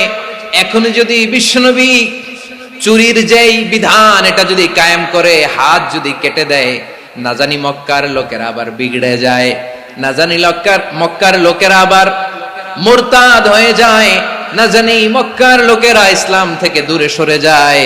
চলো চলো, সাহাবীরা মিলে পরামর্শ করলেন, চলো বিশ্বনবীর কাছে যে বলি, ও নবী, শুধু কেবলমাত্র একমাত্র এই নারীর জন্য চুরির হাত কাটার বিধানটা আপনি একটু থামিয়ে দেন। চুরির হাত কাটার যে বিধান এখানে একটু রহিত করে দেন, বাকিগুলা কইরেন মদিনাতে যে চলবে, কিন্তু মক্কায় এবারের জন্য মাফ করে দেন। কিন্তু কে বলবে? এই যে পরামর্শ, সাজেশন, এটা কে দিবে বিশ্বনবীর কাছে? সাহাবারা চিন্তায় পড়ে গেলেন। আল্লাহর নবীর সামনে দাঁড়িয়ে আল্লাহর দেয়া হুদুদ, আল্লাহর দেয়া বিধান থামিয়ে দেওয়া, মাফ করে দেওয়া, এই কথা বিশ্বনবীর সামনে বলার সাহস তো কেউ রাখে না। কেউ কেউ বলল, বিশ্বনবীর পালক পুত্র যায়েদ বিন হারেসার সন্তান উসামারে বিশ্বনবী নাতির মতো আদর করে, বড্ড বেশি ভালোবাসে উসামারে। এজন্য সাহাবারা উসামাকে বলতো হিব্বু রাসূলিল্লাহ, বিশ্বনবীর ভালোবাসা। কি বলতো? সাহাবীরা বললেন বিশ্বনবীর ভালোবাসা হিব্বু রাসূলিল্লাহ, উসামারে পাঠাও। উসামারে বিশ্বনবী নাতির মতো স্নেহ করে, মায়া করে, ভালোবাসে। আমরা পারবো না, উসামা পারবে। সবাই মিলে ফুলিয়ে ফুসিয়ে ওসামাকে, ছোট্ট ওসামাকে রাজি করালো। ওসামা এমন এমন কথা যে তুমি বিশ্বনবীর কাছে বলতে হবে, পারবা নাকি? ওসামা বলে পারবো। সাইয়েদনা ওসামা রাদিয়াল্লাহু তাআলা আনহু তরুণ সাহাবী বিশ্বনবীর কাছে গেলেন, যে বললেন, নবী, বনু মাখজুমিয়া গোত্রের এক নারী চুরিতে ধরা পড়েছে, এবারের জন্য কি এই মহিলাটারে মাফ করে দিলে হয় না? এবারের জন্য একটু ক্ষমা করা যায় না নবী? বিশ্বনবী বলেন, আতাশফাউ ফি হাদ্দিম মিন হুদুদিল্লাহ, তোমার এত বড় সাহস উসামা, তুমি আল্লাহর হাত, আল্লাহর দেয়া বিধান, এটার ব্যাপারে সুপারিশ করতে এসেছো? তোমরা কি জানো তোমাদের আগে যত কওম, যত গোত্র, যত জনপদ ধ্বংস হয়েছে তার কারণ ছিল তাদের মধ্যে গরিবরা অন্যায় করলে তারা বিচার করত, আর ধনীরা অন্যায় করলে তারা মাফ করে দিত। খবরদার, ওয়া আইমুল্লাহ লাউ আন্না ফাতিমাতা বিনতি মুহাম্মাদিন সারাকাত লাকাতা মুহাম্মাদুন ইয়াদাহা। বিশ্বনবী বললেন, আরে ওসামা, বানু মাখজুমিয়ার ওই প্রেস্টিজিয়াস এন্ড ডিগনিফাইড ফ্যামিলির মেয়ে তো দূর কি বাত, অনেক দূরের কথা। জেনে রেখো ওসামা, আমার কলিজার টুকরা নয়নের পুটুলি ফাতেমাও যদি মক্কার জমিনে আজকে এই চুরির দায়ে ধরা পড়তো, আমি বিশ্বনবী মুহাম্মাদুর রাসূলুল্লাহ ধরে ফাতেমার ডান হাতটা কেটে দিতে এক বিলম্ব দেরি করতাম না। ইন্নাল্লাহা ইয়া'মুরু বিল আদল, আমাদেরকে জাস্টিস শিখায়। পশ্চিমারা আমাদেরকে ইনসাফ শিখায়, আমাদেরকে সুশাসন শিখায়। আর ইনসাফ, সুশাসন, ন্যায় বিচার, সুবিচার, জাস্টিস কারে বলে বিশ্বনবীর বায়োগ্রাফি থেকে জেনে নাও। এই ছিল বিশ্বনবী সাল্লাল্লাহু আলাইহি ইসলামের আদালতের নমুনা। আপনি যদি সাইয়েদনা ওমর ফারুকের জীবনের দিকে তাকান, এমন কঠোর, এমন বীর সেনানী ছিলেন। সাইয়েদনা ওমর ফারুক যদি রাস্তার এই মাথা দিয়ে হাঁটা শুরু করতেন, শয়তান ওমর ফারুককে দেখলে ওই রাস্তা রেখে দিয়ে অন্য রাস্তা দিয়ে হাঁটতো। সুবহানাল্লাহ। ওমর ফারুক রাদিয়াল্লাহু তাআলা আনহু কি পার্সোনালিটি ছিল, কি পার্সোনালিটি। আমাদের এলাকায় ছোট বাচ্চারা রাতে ভাত খেতে চায় না, আমার মেয়েটাও খেতে চায় না। এই এটা দিব, ওইটা দিব, আজকে মাহফিলে আসার সময় বলে দিছে লিস্ট করে এটা এটা আনতে হবে। তো ছোট্ট বাচ্চাদের অনেক বায়না থাকে, ওরা রাতে খেতে চায় না। তো মায়েরা বিভিন্ন ভয় দেখায়, এই বাঘ আসবে, বাঘ আসবে খাও, এই ভূত আসবে, ভূত আসবে খাও। আপনারা কি বলেন চট্টগ্রামে? কি আসবে? হ্যাঁ, ভূত, ভূত, ভূত আসবে, বাঘ আসবে, খাও খাও খাও, তাড়াতাড়ি খাও। তো বাচ্চারা এগুলো শুনে ভয়ে খেতে শুরু করে। মদিনার জমিনেও একই ঘটনা ঘটতো। মদিনার ছোট্ট ছোট্ট সোনামণিরা খেতে চাইতো না। তো মায়েরা বলতো, হা হুয়া ইয়াতি উমর, হা হুয়া ইয়াতি উমর, ওই যে ওমর আসতেছে, উমর। ওমরে ফারুকের কথা শুনলে বাচ্চারা একেবারে ঠান্ডা। সুবহানাল্লাহ পড়বেন না? প্রভু তুমি বলেছ রাসূল দেবে না, বলনি দেবে না ওমর, বলনি দেবে না হামজা তারিক, খালিদ বিজয় সমর। প্রভু তুমি বলেছ রাসূল দেবে না, বলনি দেবে না ওমর, বলনি দেবে না হামজা তারিক, খালিদ বিজয় সমর। প্রভু তুমি বলেছ রাসূল দেবে না। আল্লাহু আকবার। ওমর ফারুক রাদিয়াল্লাহু তাআলা আনহু, ওনার কথা শুনলে গায়ের মধ্যে গুজবাম হয়, গায়ের পশমগুলো দাঁড়িয়ে যায়। সুবহানাল্লাহ বলেন। কি পার্সোনালিটি ছিল, কি ব্যক্তিত্ব ছিল। মুনাফিকরা ওমর ফারুককে জমের মতো ভয় পেতেন। শয়তান, খোদ শয়তান এই রাস্তা দিয়ে আসলে শয়তান অন্য রাস্তা দিয়ে হাঁটতো। ওমর ফারুক রাদিয়াল্লাহু তাআলা আনহুর জীবনে যদি দেখেন, তাহলে সেখানে আপনি আদালতের, ইনসাফের, সুশাসনের, জাস্টিসের নমুনা দেখতে পাবেন। কয়টা শুনবেন? সাইয়েদনা ওমর ফারুকের রাদিয়াল্লাহু তাআলা আনহুর সন্তান আব্দুর রহমান মিশরে মদ খেয়ে মদ্যপ অবস্থায় ধরা পড়েছে। মদ খাওয়ার কারণে, মদ যদি কেউ পান করে আর যদি প্রমাণিত হয়, তার বিচার হলো 80 বেত। আওয়াজ করে বলেন কয় বেত? বাংলাদেশেও তো এই আইন আছে নাকি? বাংলাদেশে আছে? হ্যাঁ, মদ খাইলে 80 বেত, এই আইন বাংলাদেশে চালু হোক। আমরা চাই কি চাই না? চাই সবাই। এজন্যই তো ইসলাম ভাল লাগে না। ইসলামকে ভাল লাগে না। ইসলামকে আউট করে রাখতে পারলেই তো এরকম বড় বড় বোতল খাওয়া যায়। একেবারে সহজ, পানির মতো সহজ হিসাব, একেবারে সহজ। ওমর ফারুক রাদিয়াল্লাহু তাআলা আনহুর ছেলে ভুল করে মদ পান করে ফেলেছিলেন। আব্দুর রহমান, ঘটনা ঘটেছে মিশরে। মিশরের গভর্নর তখন আমর ইবনে আস রাদিয়াল্লাহু তাআলা আনহু। আব্দুর রহমানের ভাই যে গভর্নরকে বলল, গভর্নর যদি একটু দয়া করেন, খলিফার ছেলে আমার ভাই আব্দুর রহমান মদ্যপ অবস্থায় ধরা পড়েছে, জনসম্মুখে যদি আপনি বেত্রাঘাত করেন আমাদের প্রেস্টিজ থাকে না, যদি 80 বেত আপনি মারেন আমার কোনো কথা নাই, কিন্তু ঘরের ভেতরে মারেন। আব্দুর রহমানের ভাইয়ের সুপারিশ শুনে সাইয়েদনা আমর ইবনে আস রাদিয়াল্লাহু তাআলা আনহু রাজি হয়ে গেলেন। ঘরের ভেতরে লোকচক্ষুর আড়ালে 80 বেত তিনি মানলেন। কিন্তু ঘটনাক্রমে এই কথা লুকিয়ে লুকিয়ে ঘরের ভেতরে 80 বেত মারার কথা সাইয়েদনা ওমর ফারুক মদিনা থেকে জানতে পারলেন। মদিনা থেকে তিনি ফরমান জারি করলেন, এই বিচার যেমনটি আমর ইবনে আস আদায় করেছে এটা প্রকৃতপক্ষে আদায় হয় নাই। আসো সবাই মদিনায় আসো, আমর ইবনে আস মদিনায় আসো, আব্দুর রহমানও আসো, সবাই আসো, জনসম্মুখে এই বিচার কার্যকর করতে হবে। সাইয়েদনা ওমর ফারুক মসজিদে নববীর পিলারের মধ্যে নিজের ছেলেকে বাঁধলেন, আবার জনসম্মুখে 80টা বেত তার গায়ের মধ্যে মারলেন। মাজমুয়ে ফাতাওয়া ইবনে তাইমিয়া রাহিমাহুল্লাহ উনি এটা নকল করেছেন। এটা সবচেয়ে বিশুদ্ধ মত, আর অনেক মত আছে। মারা গেছে কবরের উপর, ওগুলো বাদে দিলাম। কেমন খলিফা ছিলেন, কেমন খলিফা!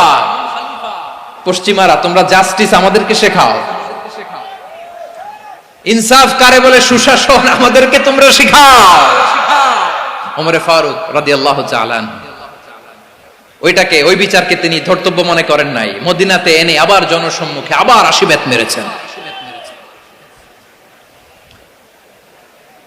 মিশরে ওমর ফারুক রাদিয়াল্লাহু তাআলা আনহু আমর ইবনে আসকে গভর্নর করে পাঠালেন। সেখানে আমর ইবনে আসের ছেলে একটা প্রতিযোগিতায় রানার আপ হয়েছে। এক মিশরি সেখানে চ্যাম্পিয়ন হয়েছে। রানার আপ বুঝতে পেরেছেন তো? রানার আপ সেকেন্ড হয়েছে, এক মিশরি হয়েছে চ্যাম্পিয়ন প্রথম। কিন্তু গভর্নরের ছেলে ও জিততে পারে নাই। ও রাগে ওই মিশরির গায়ের মধ্যে কয়েকটা লাঠি দিয়ে বাড়ি মেরেছে। মিশরি যে মদিনাতে ওমর ফারুকের কাছে বিচার দিলেন, আপনার গভর্নরের ছেলে অন্যায় ভাবে আমার গায়ে হাত তুলেছে। সাইয়েদনা ওমর ফারুক আবার ফরমান জারি করলেন, আসো মদিনাতে আসো। মিশরীকে ডাকলেন। ওই মিশরের গভর্নর আমর ইবনে আস রাদিয়াল্লাহু তাআলা আনহুকে ডাকলেন, তার ছেলেকেও ডাকলেন। সবাই বসে রইল। আমর ইবনে আস রাদিয়াল্লাহু তাআলা আনহু মাথা নিচু করে বসে আছেন, লজ্জায় কাচুমাচু। হায় হায়, আজকে আমার ছেলের কারণে আমিরুল মুমিনিন খলিফাতুল মুসলিমিন ওমর ফারুকের কাছে আমি জনসম্মুখে লজ্জিত হচ্ছি। সাইয়েদনা ওমর ফারুক বললেন, এই নাও লাঠি। গভর্নরের ছেলে তোমার মাথার মধ্যে যতগুলো বাড়ি মেরেছে, আজকে জনসম্মুখে তুমি অতগুলা বাড়ি মারো। মিশরি বলে, থাক, আপনি যে ডেকে আনছেন সবার সামনে এটা বলছেন, এতেই আমি খুশি। আল্লাহু আকবার! আপনার মহানুভবতা দেখে আমি খুশি, আর অপমানের দরকার নাই। ওমর ফারুক বলে, না, খবরদার, এই কথা মিশরি তুমি বলো না, মারো, যতগুলা বাড়ি মেরেছে মারো। বাধ্য হয়ে মিশরি আমর ইবনে আসের সামনে ওনার কলিজার টুকরা সন্তানের মাথার মধ্যে বাড়ি মারতে আরম্ভ করলেন। ঠিক যতগুলা বাড়ি গভর্নরের ছেলে আমর ইবনে আসের ছেলে মিশরির গায়ে মেরেছিল, মাথায় মেরেছিল, মিশরি গুনে গুনে ততটা মারলেন। এই দৃশ্য দেখে ওমর ফারুক রেগে মেগে আগুন, রাগের চোটে রাগ সামলাতে না পেরে, আর নিজেকে সামলাতে না পেরে মিশরিরে বললেন, ছেলেরে মারা শেষ হয়ে গেলে এবার বাবার টাক মাথার মধ্যে কয়েকটা বাড়ি মার। রাগের চোটে, আউট অফ অ্যাঙ্গার, রাগের চোটে, যে আমার পাঠানো গভর্নর আমর ইবনে আস তার ছেলেকে কেন আদব তারবিয়া কেন শিক্ষা দিতে পারে না। ছেলেরে মারা হইলে এবার আমর ইবনে আসের মাথার মধ্যে দুইটা মারো। এটা রাগে বলেছেন, এটা শাস্তি হিসেবে না। সুবহানাল্লাহ পড়ে। তোমরা আমাদেরকে সুশাসন শিখাও, আমাদেরকে সুশাসন শিখাও। বিশ্বনবী বলেন, আদল এটা জানাতন বিষয় না, এটা দিয়েই মানবিক সমাজ গড়তে হবে। আল্লাহ তাআলা কিয়ামতের কঠিন ময়দানে, যেদিন স্বামী স্ত্রীকে চিনবে না, স্ত্রী স্বামীকে দেখে পালিয়ে যাবে, বন্ধু বন্ধুরে চিনবে না, পীর সাহেব মুরিদরে চিনবে না, মুরিদ পীর সাহেবরে চিনবে না, দলের কর্মী তার নেতারে চিনবে না, নেতা তার কর্মীরে চিনবে না, বন্ধু বন্ধুরে দেখে পালাবে। এই কঠিন মুহূর্তে সূর্যটা মাথার কাছে চলে আসবে, জমিনটা তামার জমিন হবে। আজকের জমিনের মতো নয়। মানুষ ঘর্মাক্ত, ক্লান্ত, শ্রান্ত মাথার মগজগুলো কানের ছিদ্র আর নাকের ছিদ্র দিয়ে বেয়ে বেয়ে পড়বে। বিশ্বনবী ফরমান, ময়দানে 7 শ্রেণীর ব্যক্তিকে রব্বুল আলামিন তার আরশের নিচে ছায়া দিবেন। তার মধ্যে প্রথম শ্রেণীর ব্যক্তি হলো ইমামুন আদিল। ইমামুন আদিল, ন্যায়পরায়ণ শাসক,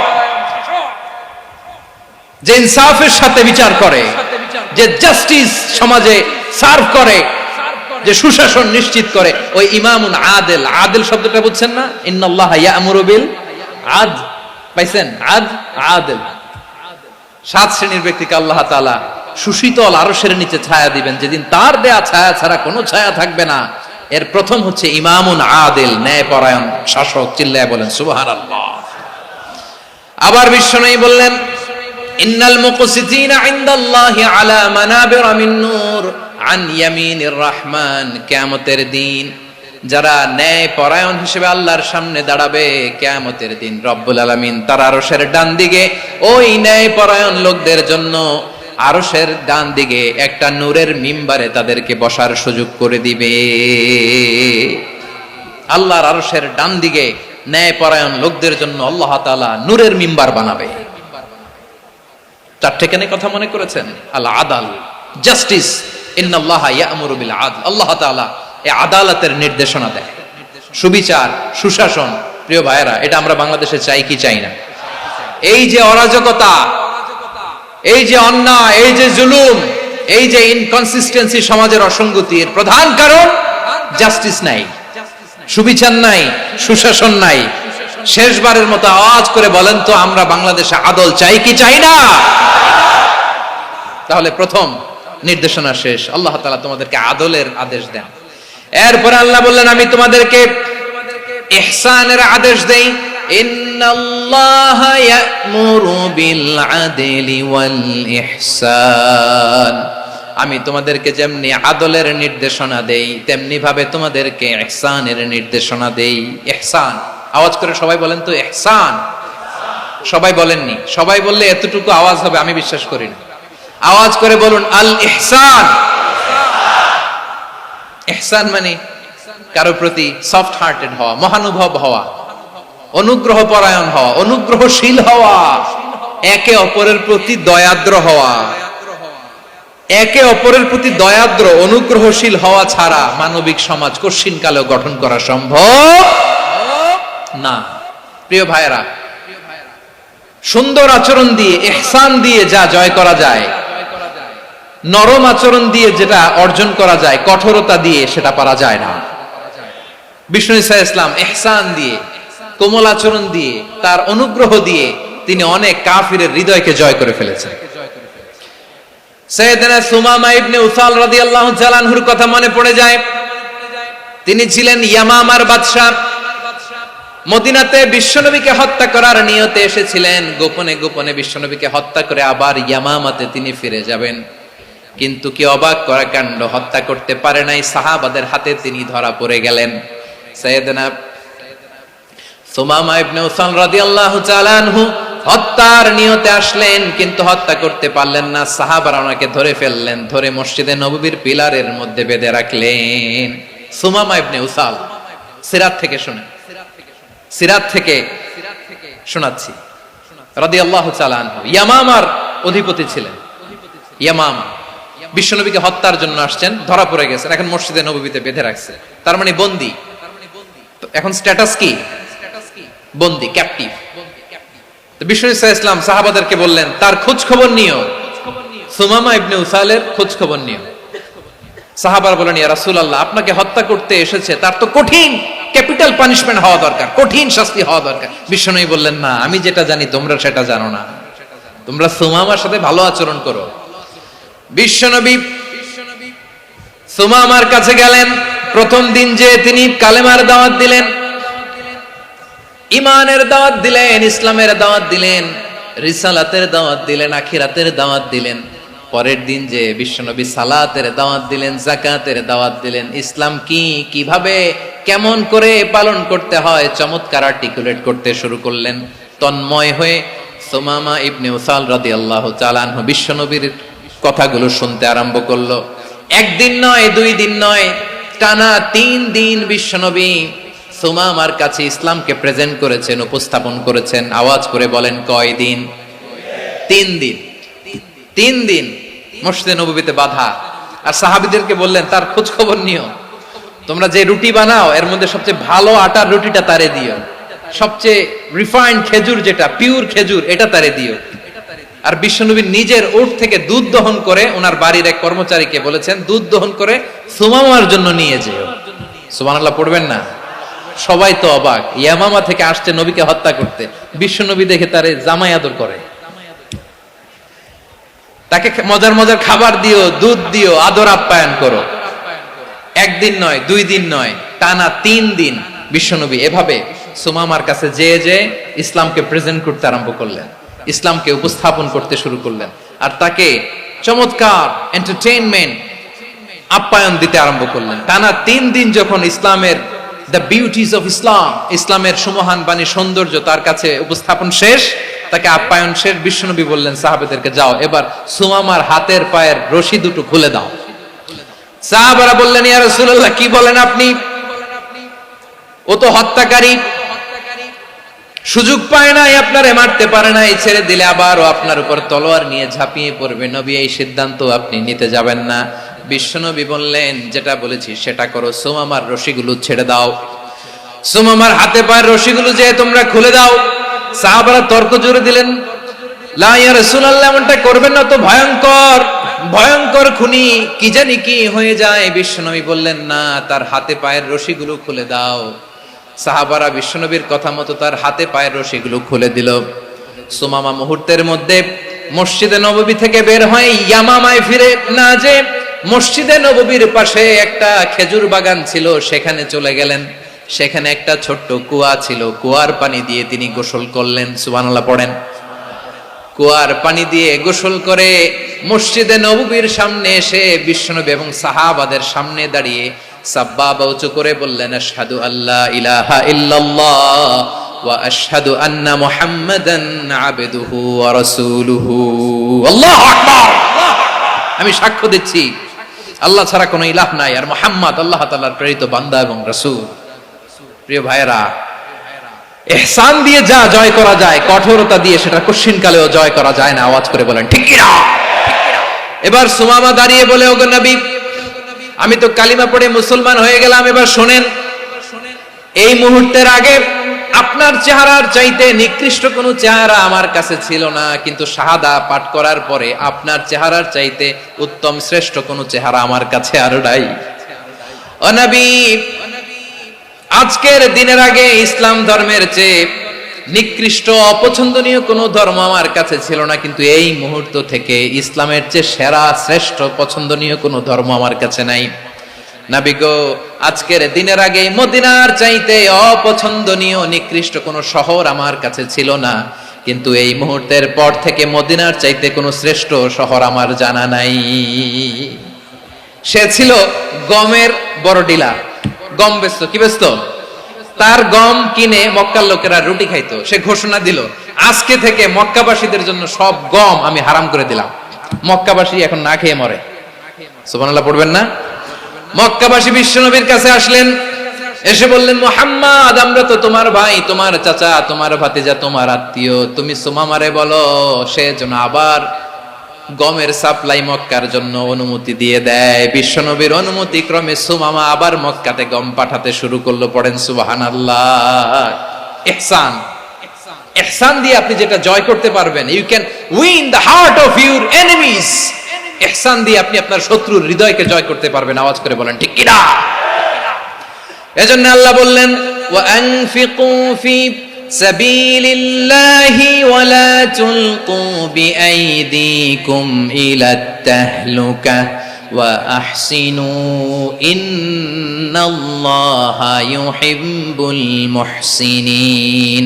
তোমরা আল্লাহর রাস্তায় দান করবে আর নিজেরা নিজেদেরকে ধ্বংসের হাতে ঠেলে দিও না। তোমরা একে অপরের প্রতি ইহসান করবে, কারণ ইহসানকারীদেরকে আল্লাহ বড্ড ভালোবাসেন। সুবহানাল্লাহ পড়েন। আবার সূরা রহমানে আল্লাহ বললেন, হাল জাযাউল ইহসানি ইল্লাল ইহসান ফাবিআইয়ি আলা, সবাই পড়েন, ফাবিআইয়ি আলাই রাব্বিকুমা তুকাযযিবান। ইহসানের প্রতিদান হিসেবে ইহসানি হয়, বিশ্বনবী সুমামার প্রতি যেমন ইহসান করেছেন, সুমামাও ঠিক তেমন ইহসান ফিরিয়ে দিয়েছে। ঠিক কিনা বলেন? তাহলে এক নম্বরে হচ্ছে আদ, ন্যায় বিচার। দুই নম্বরে সবাই বলে ইহসান, সদাচরণ। ইহসান দুই ধরনের প্রিয় ভাইরা, ইহসান ফিল ইবাদা, ইহসান ফিল মুআমালা। ইহসান ফিল ইবাদা হচ্ছে একাগ্র অনুভবে ইবাদতে ডুব দেওয়া, এর নাম ইবাদতের ইহসান। সুবহানাল্লাহ পড়ে। বিশ্বনবী বলেন ইহসান মানে কি জানো নাকি? হাদিসে জিবরিলে সাইয়েদনা জিবরিল আলাইহিস সালাম বিশ্বনবীকে বললেন আখবিরনি আনিল ইহসান। নবী আমাদেরকে বলেন ইহসান মানে কি?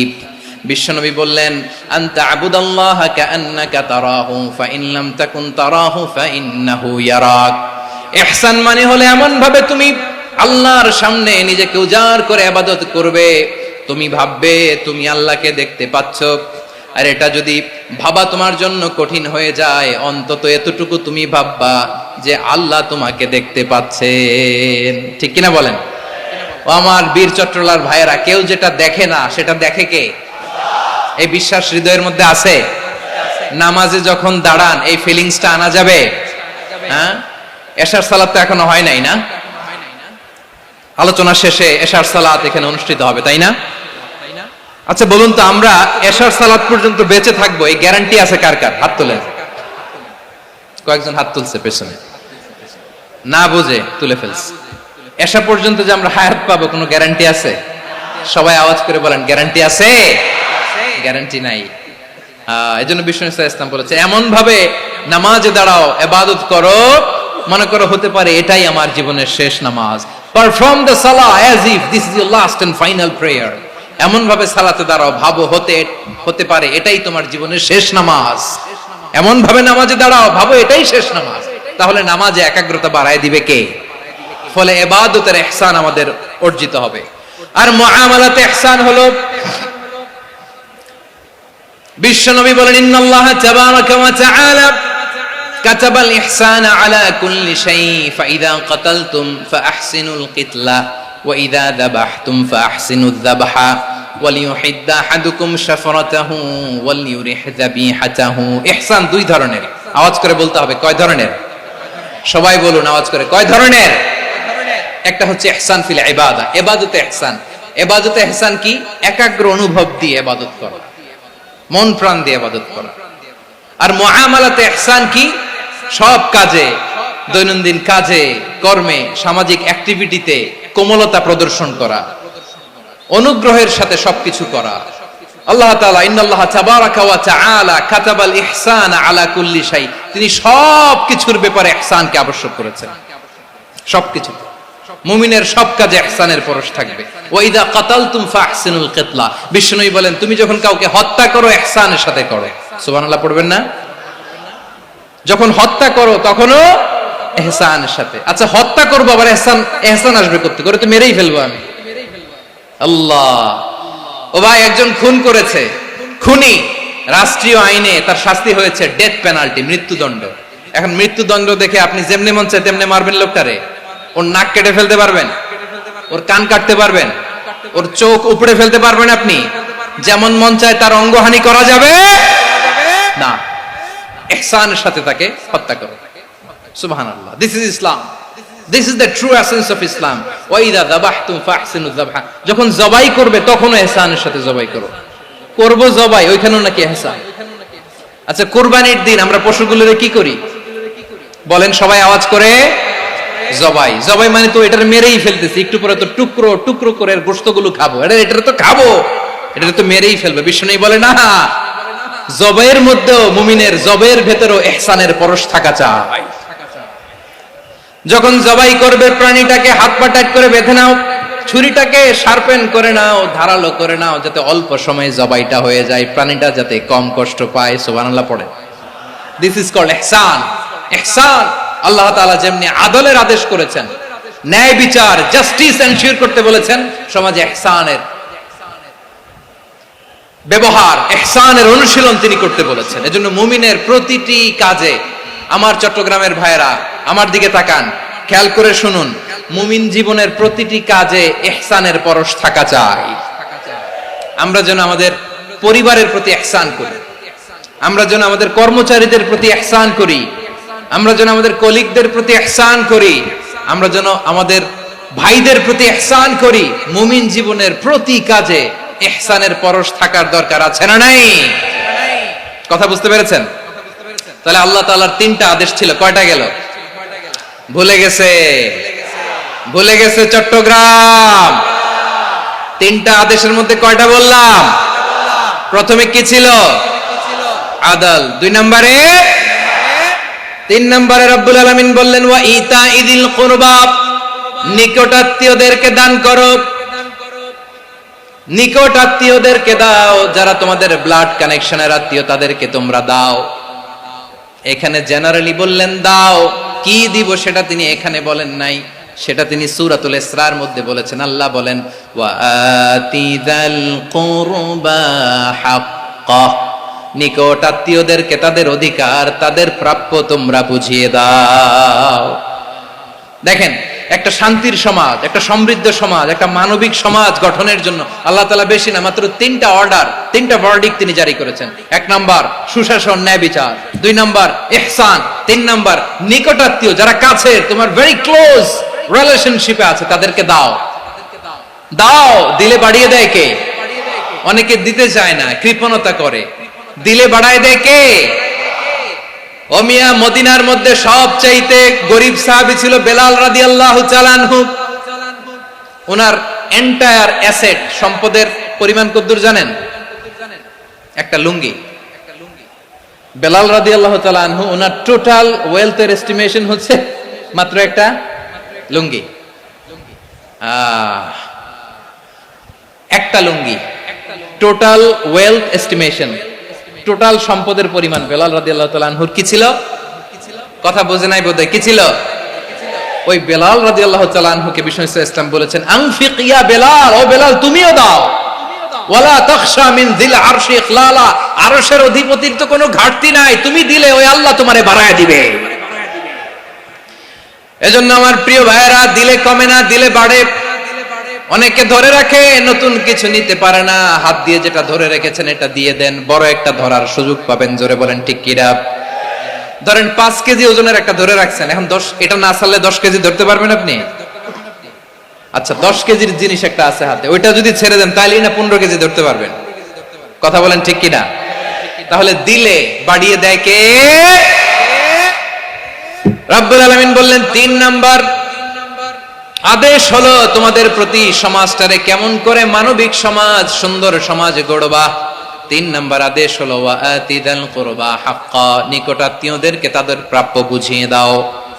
এই নিকটাত্মীয়দেরকে তাদের অধিকার বুঝিয়ে দেওয়া, প্রাপ্য বুঝিয়ে দেওয়াতে আমাদের গাফলতি আছে না নাই?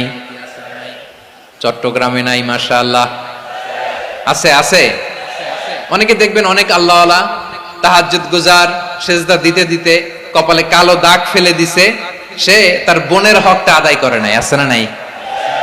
হ্যাঁ, এখানেও আছে। সর্বনাশ।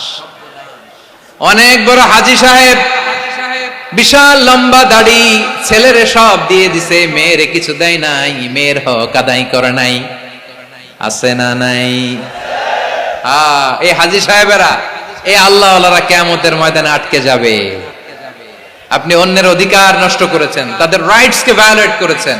এজন্য আল্লাহ তাআলা বলেন, কারো অধিকার যদি কেউ নষ্ট করে, ওই সমাজটা মানবিক সমাজ কঠিন কালেও হতে পারে না। এজন্য 3 নম্বর আল্লাহ বললেন ওয়া ইতাইদিল কুরবা, নিকটাত্মীয়দেরকে দাও। কি দিবা? তাদের অধিকার দিয়ে দাও। বোনের অধিকার বুঝিয়ে দাও, মেয়ের অধিকার বুঝিয়ে দাও, ফুফুর অধিকার বুঝিয়ে দাও। দেখবেন অনেক মায়েরা ছেলের পাতে মুরগির রান দেয়, মেয়ের পাতে দেয় মুরগির ঠ্যাং। এরকম আছে না নাই? ছেলেরা কি দেয়? মুরগির। মেয়ের পাতে কি দেয়? তো মেয়ের কি মুরগির রান খেতে মনে চায় না? মনে চায় না? এমনটা করা যাবে না। নিকটাত্মীয়দেরকে অধিকার দিয়ে দাও, নিকটাত্মীয়ের সাথে সুসম্পর্ক রাখো। আদেশটা কার? এজন্য প্রিয় ভাইয়েরা, জীবনে যদি বারাকা অর্জন করতে চান, নিকটাত্মীয়দের সাথে সুসম্পর্ক রাখতে হবে, তাদের জন্য উপহার পাঠাতে হবে। বিশ্বনবী বলেন লা ইয়াদখুলুল জান্নাতা কাতে, যে ব্যক্তি আত্মীয়তার সম্পর্ককে ছিন্ন করে দেয়, সে কঠিন কালেও আল্লাহর জান্নাতে ঢুকবে না। আপনি কি এটারে সহজ হাদিস মনে করছেন? এটা সহজ কথা? আপনি ভাবছেন আপনার নামাজ আপনারা বাঁচাতে পারবে? আপনার রোজা বাঁচাতে পারবে? আপনার তাহাজ্জুদ আপনারা বাঁচাতে পারবে? অধিকার নষ্ট করলে কিছুই আপনারা বাঁচাতে পারবে না। এজন্য নিকট আত্মীয়দেরকে দিতে হবে বেশি বেশি। বিশ্বনবী বলেন, ইন্না সাদাকাতা আলাল মিসকিনি সাদাকা ওয়া আলা যির রাহিমি ইসনাতান সাদাকাতুন ওয়া সিলা। মিসকিন রে দান করলে শুধু দানের সওয়াব হয়, নিকট আত্মীয়কে দান করলে দুইটার সওয়াব হয়, সাদাকার সওয়াব হয়, আবার আত্মীয়তার বন্ধন অটুট রাখার সওয়াব হয়ে যায়। আবার বিশ্বনবী বললেন, মান সাররাহু আইয়ুবসাতা লাহু ফি রিজকিহি ওয়া ইউনসা লাহু ফি আসারিহি ফালইয়াসিল রাহিমা। যে ব্যক্তি তার রিজিকের প্রশস্ততা চায় আর হায়াতে বরকত চায়, সে যেন তার আত্মীয়ের সাথে সুসম্পর্ক রাখে। আমার প্রিয় চট্টলার ভাইয়েরা, আমাদের রিজিক বাড়ুক, এটা আমরা চাই কি চাই না? সবাই চান? হ্যাঁ, আমাদের রিজিকে প্রশস্ততা আসুক, চাই কি চাই না? আমাদের হায়াতে বরকত আসুক, আমরা চাই কি চাই না? এই দুইটা যদি চান, তাহলে নিকট আত্মীয়দের সাথে সুসম্পর্ক রাখবেন, পারবেন? তাহলে সমাজটারে মানবিক সমাজ বানায় দিবে কে? তিনটা আদেশ চলে গেল। কয়টা? আওয়াজ করে বলেন। এক নম্বরে কি ছিল? দুই নম্বরে, তিন নম্বরে নিকট আত্মীয়দেরকে দান। আপনাদেরকে আরো শোনার আগ্রহ আছে? আপনাদের মনোযোগ আছে না গেছে? কষ্ট হচ্ছে না? মাশাআল্লাহ, মাশাআল্লাহ। তাকবীর পড়ুন, লিল্লাহি তাকবীর।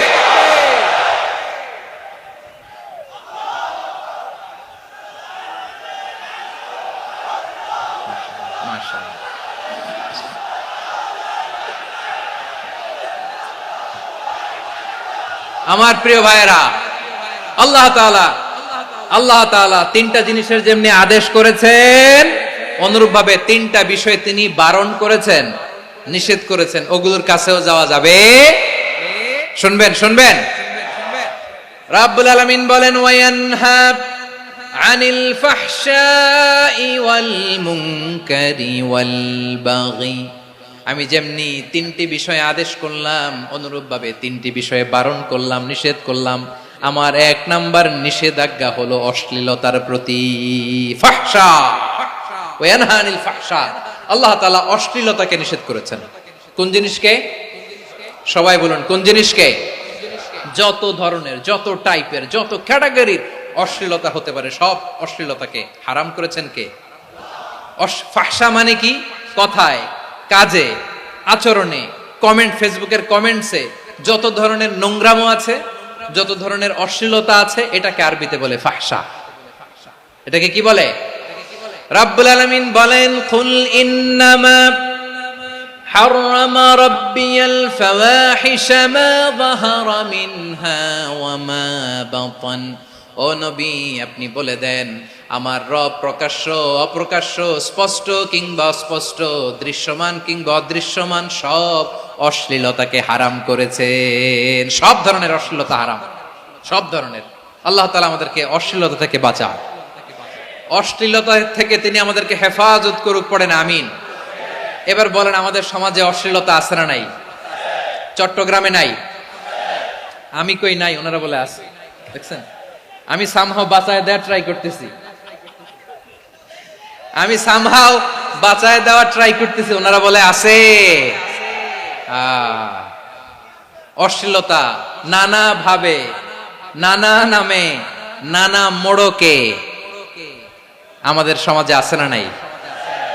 সংস্কৃতির নামে, ফ্যাশনের নামে, বিনোদনের নামে, উপন্যাসের নামে, কনসার্টের নামে অশ্লীলতা আছে না নাই?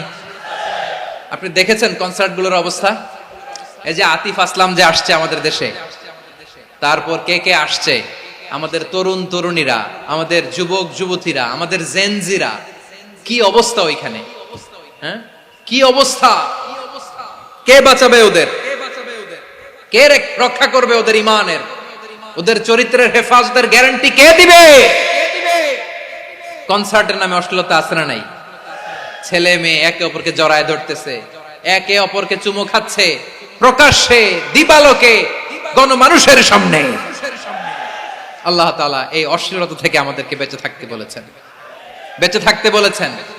রূপালী জগতের নামে অশ্লীলতা আছে না নাই? এই টার্মটা আপনারা জানেন না? রূপালী জগৎ কি জগৎ?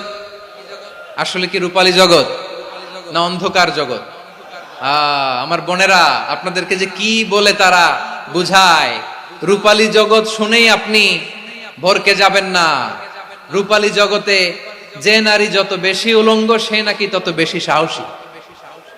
জানেন, বলে এটা একটা সাহসী নারী, খুব সাহসী পদক্ষেপ তার। যত বেশি শরীর থেকে কাপড় নামাতে পারবে, যত বেশি বস্ত্রহীন হয়ে নিজেকে প্রেজেন্ট করতে পারবে, সে নাকি তত বেশি সাহসী। আমার চট্টলার ভাইয়েরা, শয়তানের প্রথম এজেন্ডা ছিল বনি আদমকে বস্ত্রহীন করা। সে আদম এবং হাওয়া আলাইহিস সালামকে নিষিদ্ধ গাছের ফল খাইয়ে তাদেরকে বস্ত্রহীন করেছে। এই জামিনেও সে আমাদেরকে বস্ত্রহীন করতে চাইবে। এই রূপালী জগতের নামে তারা এটা করে। আমার প্রিয় বোনেরা, আপনি জানেন না আপনার দাম কত। ওরা আপনাদেরকে বিজ্ঞাপনের সস্তা পণ্য বানাতে চায়। ওরা আপনাদেরকে ওদের ভোগের লিপসার টুলস বানাতে চায়। ওরা আপনাদেরকে দিয়ে ওদের খায়েশ পূরণ করতে চায়। এটা আপনাদের জন্য মোটেও ডিগনিটি নয়, এটা আপনাদের জন্য সম্মান নয়। আপনার সম্মান শালীনতায়, আপনার সম্মান হেজাবে, আপনার সম্মান ভদ্রতায়, আপনার সম্মান আপনার ডিসেন্ট পোশাকে। পোশাক বলে দেয় এই নারীটা ভদ্র না অভদ্র। পোশাক বলে দেয় এই মেয়েটা কোন ঘরের মেয়ে। আওয়াজ করে বলেন ঠিক কিনা? আপনি জানেন না, আপনার সস্তা পণ্য বানায়, ভোগের পণ্য, বিলবোর্ডে আপনাকে উলঙ্গ করে উপস্থাপন করে। এই অশ্লীলতার সাথে ইসলামের কোনো সম্পর্ক। এজন্য আল্লাহ বলেন, আমি অশ্লীলতাকে হারাম করেছি। অশ্লীলতাকে হারাম করার প্রথম কারণ হলো এর মাধ্যমে মানবতাকে অপমানিত করা হয়। কারণ মানুষের সম্মান মানুষের পোশাকে। মানুষ যখন পোশাকহীন হয়ে যায়, বস্ত্রহীন হয়ে যায়, তার সম্মান কমে যায়, ঠিক কিনা? অশ্লীলতাকে হারাম করার প্রথম কারণ হচ্ছে মানুষ মানুষকে অপমান করে। একটা নারী, সে তো সম্মানিত। নারী যে কত সম্মানিত, নারীর এটা বুঝেই নাই। বিশ্বনবী বলেন, আর দুনিয়া কুল্লুহা মাতা ওয়া খায়রু মাতা'আদ দুনিয়া আল মারআতুস সালিহা। আমার বোনেরা, 5টা প্যান্ডেলে আপনারা এলইডিতে আমার আলোচনা শুনছেন, আমি জানি। আপনাদের এই গর্ভ যে কত দামি আপনি জানেন না। আপনার পেট থেকেই আসবে আগামী দিনের সালাহুদ্দিন আল আইয়ুবী। আপনার পেট থেকেই আসবে অনাগত দিনের ইমাম মাহদী আল মুনতাযর। আপনার পেট থেকেই আসবে অনাগত দিনের ফয়সাল, ওয়াসিম, মুগ্ধ, আবু সাইদের মতো বীর যোদ্ধা।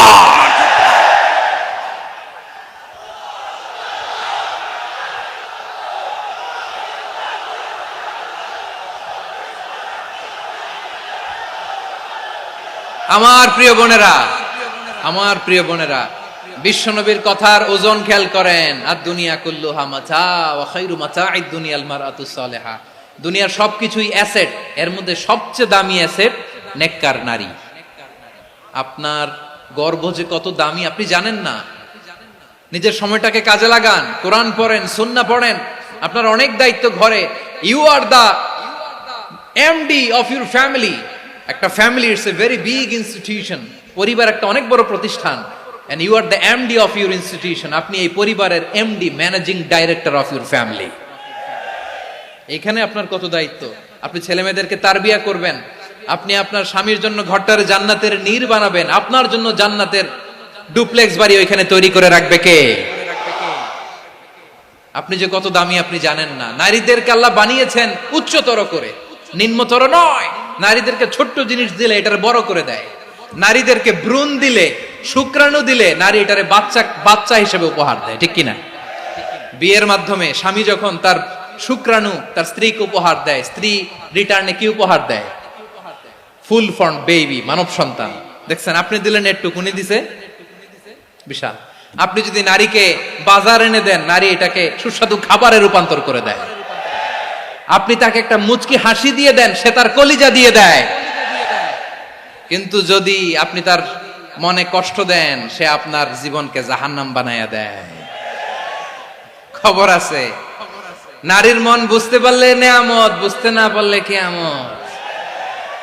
ঠিক কিনা বলে? কত দামি আপনি জানেন না, জানেন না আপনি কত দামি, অনেক দামি আপনি। আপনাদেরকে যেন ভোগের সস্তা পণ্য বানাতে না পারে, আপনাদেরকে সচেতন থাকতে হবে, সজাগ থাকতে হবে, কনসার্ন থাকতে হবে। শয়তানের ওই হাতছানির দিকে আর নজর দেওয়া যাবে না। তাহলে কেন আল্লাহ তাআলা এই ফাহশা অশ্লীলতাকে হারাম করলেন? এক নাম্বার, এতে হিউম্যান ডিগনিটি কমে। দুই নাম্বার, এতে মানুষের অধিকার নষ্ট হয়। আপনি বিয়ে করেছেন এরে, পরকিয়া করেন ওর সাথে, এরকম আছে না নাই? স্ত্রীর অধিকার নষ্ট করেছেন। আপনি বিবাহ সম্পর্কে আবদ্ধ হয়েছেন তার সাথে, আপনি পরকিয়া করেন ওই ছেলের সাথে, আপনি আপনার হাজবেন্ডের সাথে বিট্রে করেছেন। এজন্য আল্লাহ অশ্লীলতাকে হারাম করেছেন। অশ্লীলতাকে হারাম করার আরেকটা কারণ হচ্ছে আল্লাহ তাআলা এই হিউম্যান জেনারেশনকে এটাকে প্রিজার্ভ করতে চায়। হিফজুন নাসল, এটা মাকাসিদুশ শরিয়ার অনেক গুরুত্বপূর্ণ একটা মাকাসিদ, অনেক গুরুত্বপূর্ণ। আপনার নাসল, আপনার জেনারেশনকে সংরক্ষণ করা। এই যে আসতেছে ফেব্রুয়ারি, কত ফেব্রুয়ারি জানো? এটা কি বিশ্ব ভালোবাসা দিবস? হ্যাঁ, কি দিবস? এই বিশ্ব ভালোবাসা দিবসের সাথে মুসলমানদের কোনো সম্পর্ক নাই। আমার প্রিয় ভাইরা, এই যে আপনি অবৈধ সম্পর্কে জড়ালেন, কেন আল্লাহ অশ্লীলতাকে হারাম করেছে দেখেন। বলতেছিলাম যে এটা আপনার নাসল, আপনার জেনারেশন, আপনার লিনিয়েজ, আপনার বংশকে প্রিজার্ভ করা। কে কার বাবা, কে কার মা, বাবা মা জানা, প্রজন্মকে প্রিজার্ভ করা, এটা ইসলাম ওয়াজিব করে দিয়েছে। এই যে অবৈধ সম্পর্কের কারণে, বিশ্ব বেহায়া দিবসের কারণে, এগুলোর আউটকাম, আউটপুট হিসেবে মাঝে মাঝে ঢাকা মেডিকেলের ডাস্টবিনে নবজাতকের বাচ্চার কান্নার আওয়াজ শুনতে পাওয়া যায়। চট্টগ্রাম মেডিকেলের ডাস্টবিনে নবজাতকের কান্না শুনতে পাওয়া যায়। বীর চট্টলার মুসলমানেরা বুঝতে পারলে আওয়াজ করে বলেন, এই যে চট্টগ্রাম মেডিকেলে যে নবজাতকটা পাওয়া গেল, ওর বাবাকে আমাকে বলেন, ওর বাবাকে, ওর মাকে, ও কোন ফ্যামিলির সন্তান কেউ জানে? আপনি হিউম্যান ডিগনিটিকে অপমান করেছেন না? আপনি তার ভবিষ্যৎকে অন্ধকার করেছেন না? আপনি তার লিনিয়েজকে প্রশ্নবিদ্ধ করে দিয়েছেন না? এই জন্য আল্লাহ তাআলা অশ্লীলতাকে আমাদের জন্য হারাম করে দিয়েছেন। পড়েন সুবহানাল্লাহ। এই জন্য রাব্বুল আলামিন বলেন, কুল ইন্নামা হারামা রাব্বিয়াল ফাওয়াহিশা মা যাহারা মিনহা ওয়া মা বাতান। প্রকাশ্য অপ্রকাশ্য সব অশ্লীলতাকে হারাম ঘোষণা করে দিয়েছে কে? আবার দুনিয়ার বুকে যারা অশ্লীলতার প্রসার করে তাদের জন্য শাস্তি মজুদ রেখেছে কে? রব্বুল আলামিন বলেন, ইন্নাল্লাযীনা ইউহিব্বুনা আন তাশিআল ফাহিশাতু ফিল্লাযীনা আমানু লাহুম আযাবুন আলীমুন ফিদ দুনিয়া ওয়াল আখিরাতি ওয়াল্লাহু ইয়ালামু ওয়া আনতুম লা তা'লামুন। নিশ্চয়ই যারা বিশ্বাসীদের মাঝে অশ্লীলতার প্রচার প্রসার করতে চায় তাদের জন্য আমি মর্মন্তুদ শাস্তি প্রস্তুত করে রেখেছি, দুনিয়াতেও রেখেছি, আখিরাতেও রেখেছি। ঘোষণাটা কার? যারাই নাটকের নামে, সিনেমার নামে, রূপালী জগতের নামে, মুভির নামে, ওটিটি প্ল্যাটফর্মের নামে আমার সমাজে অশ্লীলতা ছড়াতে চায় তাদের জন্য কঠিন মর্মন্তুদ শাস্তি মজুদ রেখে দিয়েছে কে? ও আমার বোনেরা, এখনো আপনি জাগবেন না? এখনো আপনার চিন্তার দুয়ারে এখনো নাড়া পড়ে নাই? ওরা আপনাকে উলঙ্গ বানাতে চায়, ওরা আপনাকে আইটেম গার্ল বানাতে চায়। এজন্য ইসলাম অশ্লীলতাকে হারাম করেছে। হারাম। ইসলাম বলেছে যোজন যোজন দূরে থাকো, ওরা বলে না কাছে আসো, কাছে আসার গল্প, ক্লোজ আপ ওয়ান, কাছে আসার গল্প আছে না নাই? চট্টগ্রামে তো এগুলো নাই মাশাআল্লাহ। হ্যাঁ, এখানেও আছে ক্লোজ আপ ওয়ান, কাছে আসার গল্প। আল্লাহ বলেন ওয়ালা তাকরাবুজ জিনা, কাছেও এসো না, জিনা থেকে যোজন যোজন কিলো দূরে থাকো, ওরা বলে কাছে আসার গল্প। আমার বীর চট্টলার ভাইয়েরা, কাছে আসতে হলে আমরা কোরআনের কাছে আসব, কাছে আসতে হলে নবীর কাছে আসব, কাছে আসার গল্প হবে আমার রবের কাছে আসার গল্প। চিল্লায় বলো ঠিক কিনা?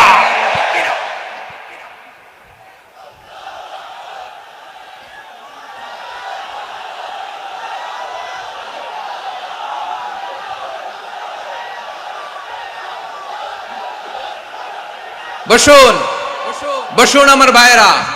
তাহলে অশ্লীলতার সাথে আমাদের কোনো সম্পর্ক, সবাই বলতে পারেননি, আওয়াজ করে বলুন, অশ্লীলতার সাথে আমাদের কোনো সম্পর্ক। আমরা এই সমস্ত ক্লোজ আপ ওয়ান, কাছে আসার গল্পের প্রোগ্রামে যাব, আমরা কোন ধরনের অশ্লীল কন্টেন্ট সোশ্যাল মিডিয়ায়, টিভিতে দেখব। কি যুগ যে আমরা কাটাচ্ছি আপনি কল্পনা করতে পারবেন না। পর্ন ইন্ডাস্ট্রি, নারী পুরুষের বস্ত্রহীন যুগল দৃশ্য, এটাকে দিয়ে ওরা কোটি ডলারের ইন্ডাস্ট্রি বানিয়েছে। পুরো মানব ইতিহাসে এরকম জঘন্য সময় মানব ইতিহাস পার করে নাই। পর্ন এটা ইন্ডাস্ট্রি হয়ে গেছে। আমাদের এই যুবকগুলো, জেনজি গুলো, ওদের চরিত্র বাঁচাবে কি করে, কেমন করে হেফাজত করবে ওদের এই মূল্যবান চরিত্র? আমার প্রিয় ভাইরা, এই অশ্লীলতার দ্য লেটেস্ট ভার্সন হচ্ছে LGBTQ, শরীফ থেকে শরীফা। শুনছেন আপনারা? দেখতে পুরুষ, আসলেই পুরুষ, সুস্থ একজন পুরুষ, 4 সন্তানের বাবা, বলে আমি মনে মনে নারী। দেখতে নারী, সুস্থ নারী, আসলেই সে দিব্যি একজন নারী, বলে আমি মনে মনে পুরুষ। সবচেয়ে ভয়ঙ্কর অশ্লীলতার সবচাইতে লেটেস্ট ভার্সন হচ্ছে এই ট্রান্সজেন্ডারিজম। সুস্থ পুরুষ তার বায়োলজিক্যাল গ্রোথকে হরমোন দিয়ে স্টপ করে দিয়ে সে সার্জারি করে নারী হতে চায়, সুস্থ নারী পুরুষ হতে চায়। পুরুষ পুরুষের প্রতি সেক্সুয়ালি আকর্ষণ বোধ করে, এটা লূত আলাইহিস সালামের কওমের মধ্যে ছিল। এটাকেও আল্লাহ কোরআনে ফাহিশা বলেছেন। ওয়ালুতান ইয ক্বালা লিকাওমিহি আতাতুনাল ফাহিশাতা মা সাবাকাকুম বিহা মিন আহাদিম মিনাল আলামিন। লূত আলাইহিস সালাম বললেন, তোমরা কি এমন এক অশ্লীল কার্যক্রমে ডুব দিলে নাকি যেটা গোটা বিশ্বের কেউ কখনো করে নাই, তোমরাই প্রথম করেছো? পড়েন নাউযুবিল্লাহ। এই পশ্চিমের এই রোগ আমার দেশে যেন আসতে না পারে, আমাদের সজাগ থাকতে হবে। প্রিয় ভাইরা চিল্লায় বলেন ঠিক কিনা? পশ্চিমের অবস্থা ভয়ঙ্কর। পাশ্চাত্যে, আমি যুক্তরাষ্ট্রে ছিলাম অনেকদিন, কয়েক মাস, বিভিন্ন স্টেটে ঘুরেছি। গার্ডিয়ানরা উদ্বিগ্ন, ছেলে মেয়েদেরকে, ছোট্ট ছেলে মেয়ে, ওদেরকে জিজ্ঞেস করে, তুমি how do you feel right now inside yourself? তুমি ভিতরে ভিতরে কেমন ফিল করো? তোমার কি ছেলে ছেলে লাগে না মেয়ে মেয়ে লাগে? আচ্ছা বলেন, এই ছোট্ট বাচ্চাটা ওকে এগুলো জেন্ডার অ্যাসাইনমেন্ট বলতে এগুলো কিছু বুঝে? এইভাবে মিসগাইড করা হচ্ছে। কৌতূহল বশত ছোট্ট ছেলে যদি বলে আমার তো মেয়ে মেয়ে লাগে, তখন বলে যে না তুমি মেয়ে, ছেলে না। মা বাবা বাধা দিলে ওকে আলাদা গভর্নমেন্ট হাউসে নিয়ে যায়। ভয়ঙ্করতম অবস্থা। আমরা একটা সময়ে শুনতাম যে হুজুর আমার ছেলেটা খুব ভালো, হাফেজে কোরআন, আল্লাহওয়ালা। হুজুর আমার ছেলে দাড়ি রাখছে, আল্লাহওয়ালা। হুজুর আমার ছেলে 5 ওয়াক্ত সালাত জামাতের সাথে পড়ে, তার মানে আল্লাহওয়ালা। পশ্চিমে যে আমি কি শুনছি জানেন? ওরা বলে হুজুর আমার ছেলেটা ইউনিভার্সিটির একটা মেয়ের সাথে প্রেম করে, ও খুব আল্লাহওয়ালা, হুজুর দোয়া করবেন। এর কারণ ওদের কাছে আল্লাহওয়ালার ক্রাইটেরিয়া হচ্ছে হুজুর আমার ছেলেটা আরেক ছেলের পছন্দ করে নাই, আমার মেয়েটা আরেক মেয়েকে ভালোবাসে নাই, এজন্য আমার ছেলেটা আল্লাহওয়ালা, হুজুর ওর জন্য একটু দোয়া করে দিয়েন। কি চ্যালেঞ্জ ওরা ফেস করতেছে। ওনার ছেলে যে আরেক ছেলেরে বিয়ে করবে না, এটাতেই উনি খুশি যে আলহামদুলিল্লাহ আমার ছেলেটা একটা মেয়েরে ভালোবাসে, আমার মেয়েটা একটা ছেলেরে ভালোবাসে, মানে এটা খুব আল্লাহওয়ালা। নাউজুবিল্লাহ পড়তে পারলেন না? এজন্য অশ্লীলতার সাথে আমাদের কোনো সম্পর্ক। রাব্বুল আলামিন বলেন ওয়ায়ানহা আনিল ফাহশাই ওয়াল মুনকারি ওয়াল বাগি, 3টা জিনিসকে আমি নিষিদ্ধ করলাম। 1 নাম্বার হলো ফাহশা, অশ্লীলতা। 2 নম্বরে হলো মুনকারের সমস্ত মন্দ কাজ। আপনাদের মনোযোগ আছে না? শেষ করে দিব? আর 2-1 মিনিট শুনবেন? আচ্ছা বলি তাহলে, আর 2-1 মিনিট। তাহলে নিষেধাজ্ঞা জারি করেছেন 3টা জিনিসের উপর। 1 নাম্বার কি? ফাহশা, অশ্লীলতা। 2 নাম্বার মুনকার। মুনকার মানে হচ্ছে যত মন্দ কাজ, খারাপ কাজ, বাজে কাজ, এটার বলে মুনকার। এটার কি বলে? আপনারা পড়ছেন না? তা'মুরুনা বিল মা'রুফি ওয়া তানহাউনা আনিল মুনকার। ভালো কাজের আদেশ, সৎ কাজের আদেশ, অসৎ কাজের নিষেধ। মুনকার, মুনকার হচ্ছে মানুষের স্বাভাবিক বিবেকবোধ যেটাকে খারাপ বলে, ওইটাই মুনকার। পৃথিবীর সব আসমানি গ্রন্থ যেটাকে খারাপ বলেছে, মানুষের স্বাভাবিক বিবেকবোধ যেটাকে খারাপ বলেছে, এগুলো সব মুনকার। যেমন ইফটিজিং, এটা কি ভালো না খারাপ? মজুদদারি, খাদ্যে ভেজাল দেওয়া, ওজনে কম দেওয়া, মাছে ফরমালিন মিশানো, চাঁদাবাজি, টেন্ডারবাজি, দখলবাজি, এগুলো আমাদের স্বাভাবিক বিবেকেই বলে এগুলো খারাপ, এগুলো হচ্ছে মুনকার। আল্লাহ তাআলা এই মুনকার থেকে আমাদেরকে বেঁচে থাকতে বলেন, আর শয়তান এই মুনকারের প্রতি আমাদেরকে উদ্বুদ্ধ করে। আল্লাহ তাআলা বললেন, ইয়া আইয়ুহাল্লাযীনা আমানু লা তাত্তাবিউ খুতুওয়াতিশ শাইতান ফাইন ওয়া মান ইয়াত্তাবি' খুতুওয়াতিশ শাইতানি ফাইন্নাহু ইয়া'মুরু বিল ফাহশাই ওয়াল মুনকার। আল্লাহ বললেন, আমার গোলামেরা শোনো শোনো, ও আমার বিশ্বাসী বান্দারা খবরদার, তোমরা কশিনকালেও শয়তানের পদাঙ্ক অনুসরণ করবে না, কারণ শয়তান তোমাদেরকে অশ্লীলতা এবং মন্দ কাজের দিকে উদ্বুদ্ধ করে। আমাদের কাজ হচ্ছে শয়তান আমাদেরকে যেদিকে নিতে চায় আমরা তার উল্টা দিকে যাব, ঠিক কিনা বলে? শয়তান এই মন্দ কাজকে আমাদের কাছে বিউটিফাই করে, চাকচিক্যময় করে আমাদের সামনে উপস্থাপন করে। এজন্য আল্লাহ বলেন, মুনকারকে থামাতে হবে, মুনকার প্রতিরোধ করতে হবে। মুনকার প্রতিরোধের দায়িত্ব শুধু আমাদের নাকি? শুধু আপনার খতিব সাহেবের, ইমাম সাহেবের, নাকি মুসলিম উম্মার সবার? আওয়াজ করে বলুন, মুনকার অসৎ কাজ প্রতিরোধের দায়িত্ব কার? রাব্বুল আলামিন বলেন, কুনতুম খায়রা উম্মাতিন উখরিজাত লিন-নাসি তা'মুরুনা বিল মা'রুফি ওয়া তানহাউনা আনিল মুনকার। তোমাদেরকে শ্রেষ্ঠ জাতি করে জমিনের মধ্যে আবির্ভূত করা হয়েছে, যাতে করে তোমরা জমিনের ভেতরে সৎ কাজের আদেশ করতে পারো আর অসৎ কাজের নিষেধ করতে পারো। উম্মাহ কুনতুম খায়রা, তাহলে গোটা উম্মার দায়িত্ব, এটা বুঝতে পারছেন তো? আচ্ছা, আরো নিচে আসেন। এরপরে আল্লাহ বললেন, শুধু উম্মাহ না, এই জমিনের রাজত্ব আমি যাদের হাতে দেই, এই জমিনের মালিক আমি যাদেরকে বানিয়ে দেই, যাদেরকে আমি সরকারের দায়িত্ব দেই, তাদেরকেও মুনকার প্রতিরোধের দায়িত্ব দিয়েছে কে?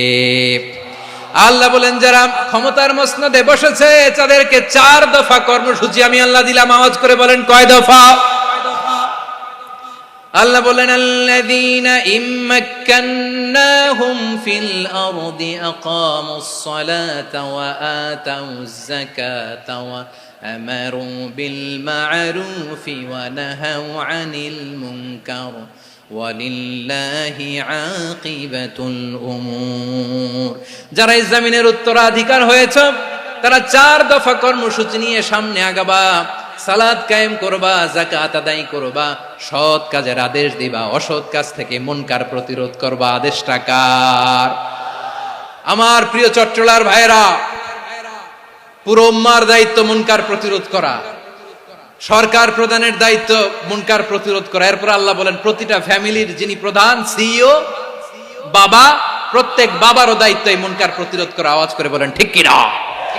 যেমনটি সাইয়েদনা লুকমান আলাইহিস সালাম ওনার কলিজার টুকরা সন্তানকে আদেশ করেছেন, ইয়া বুনাইয়া আকিমিস সালাতা ওয়া'মুর বিল মা'রুফি ওয়ানহা আনিল মুনকার। পড়েন সুবহানাল্লাহ। বাবা ছেলেকে সবক দিচ্ছে। কে সবক দিচ্ছে? কাকে? লুকমান আলাইহিস সালাম ছেলেকে বলতেছে, ওরে আমার কলিজার টুকরা সন্তান, ওরে আমার বাছা, নামাজ কায়েম করবা, সৎ কাজের আদেশ দিবা, আর মুনকার প্রতিরোধ করবা, অসৎ কাজ, সমাজ থেকে খারাপ কাজকে ঝেঁটে বিদায় করে দিবা। তাহলে দেখেন, আমি স্টেপ বাই স্টেপ নামলাম। পুরা উম্মার দায়িত্ব, জমিনের উত্তরাধিকারী আল্লাহ যাদেরকে বানিয়েছেন সরকার, তাদের দায়িত্ব, প্রতিটি ফ্যামিলির প্রধানের দায়িত্ব। এরপরে বিশ্বনবী বলেন, সচেতন প্রতিটি মুসলিমের দায়িত্ব সমাজ থেকে মুনকারকে উৎখাত করা। বিশ্বনবী বলেছেন, মান রাআ মিনকুম মুনকারান ফালিয়ুগাইয়িরহু বিয়াদিহি ফাইন লাম ইয়াস্তাতি ফাবিলিসানিহি ওয়া ইন লাম ইয়াস্তাতি ফাবিকলবিহি ওয়া যালিকা আযআফুল ঈমান। সমাজে যে মুনকার দেখবে, খারাপ কাজ দেখবে, সে যেন হাত দিয়ে সেটাকে থামায়। কি দিয়ে? আপনাদের তো হাত নাই না? হাত আছে, হাত আছে। ওরা যেই হাত দিয়ে অন্যায় করে ওটা প্রতিরোধের জন্য আমাদেরও হাত আছে না নাই? থামাতে হবে। থামাতে হবে।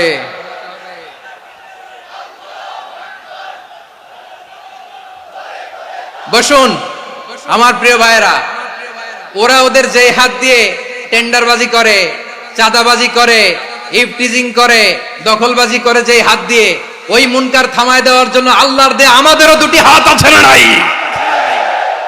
আমাদেরও হাত আছে।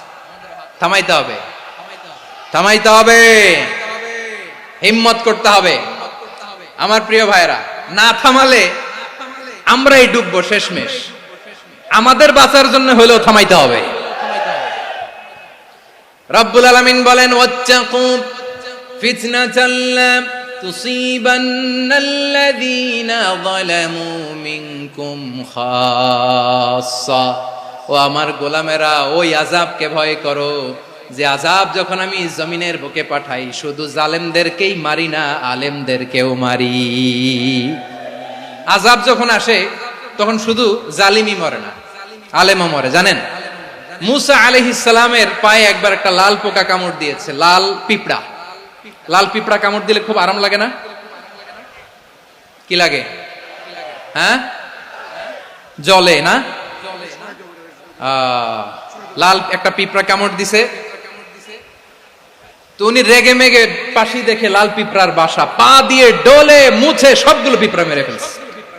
এই ঘটনাটা আল্লাহ ঘটিয়েছেন। এজন্য মুসা আলাইহিস সালাম ছিলেন কালিমুল্লাহ, সরাসরি আল্লাহর সাথে কথা বলতেন। তিনি আল্লাহকে জিজ্ঞেস করেছিলেন, আল্লাহ তুমি যখন কোন জনপদে আযাব পাঠাও, শাস্তি দাও, ওখানকার শুধু জালেমরাই তো মরে না, ভালো মানুষগুলাও মরে, তো আযাব দিবা মুশরিকদের উপর দিবা, অবাধ্যদের উপর দিবা, ভালো মানুষগুলারে মারো কেন?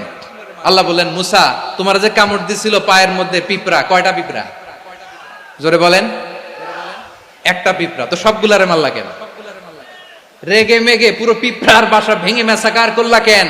এই মুসা, আমি যখন অ্যাকশনে যাই, আমি যখন শাস্তি দেই, তখন এত বাস বিচার করা হয় না, বাস বিচার করা যায় না। যখন অ্যাকশনে যাওয়া হয়, ওইটা ডাইরেক্ট অ্যাকশন হয়ে যায়। চিল্লায় বলো ঠিক কি না?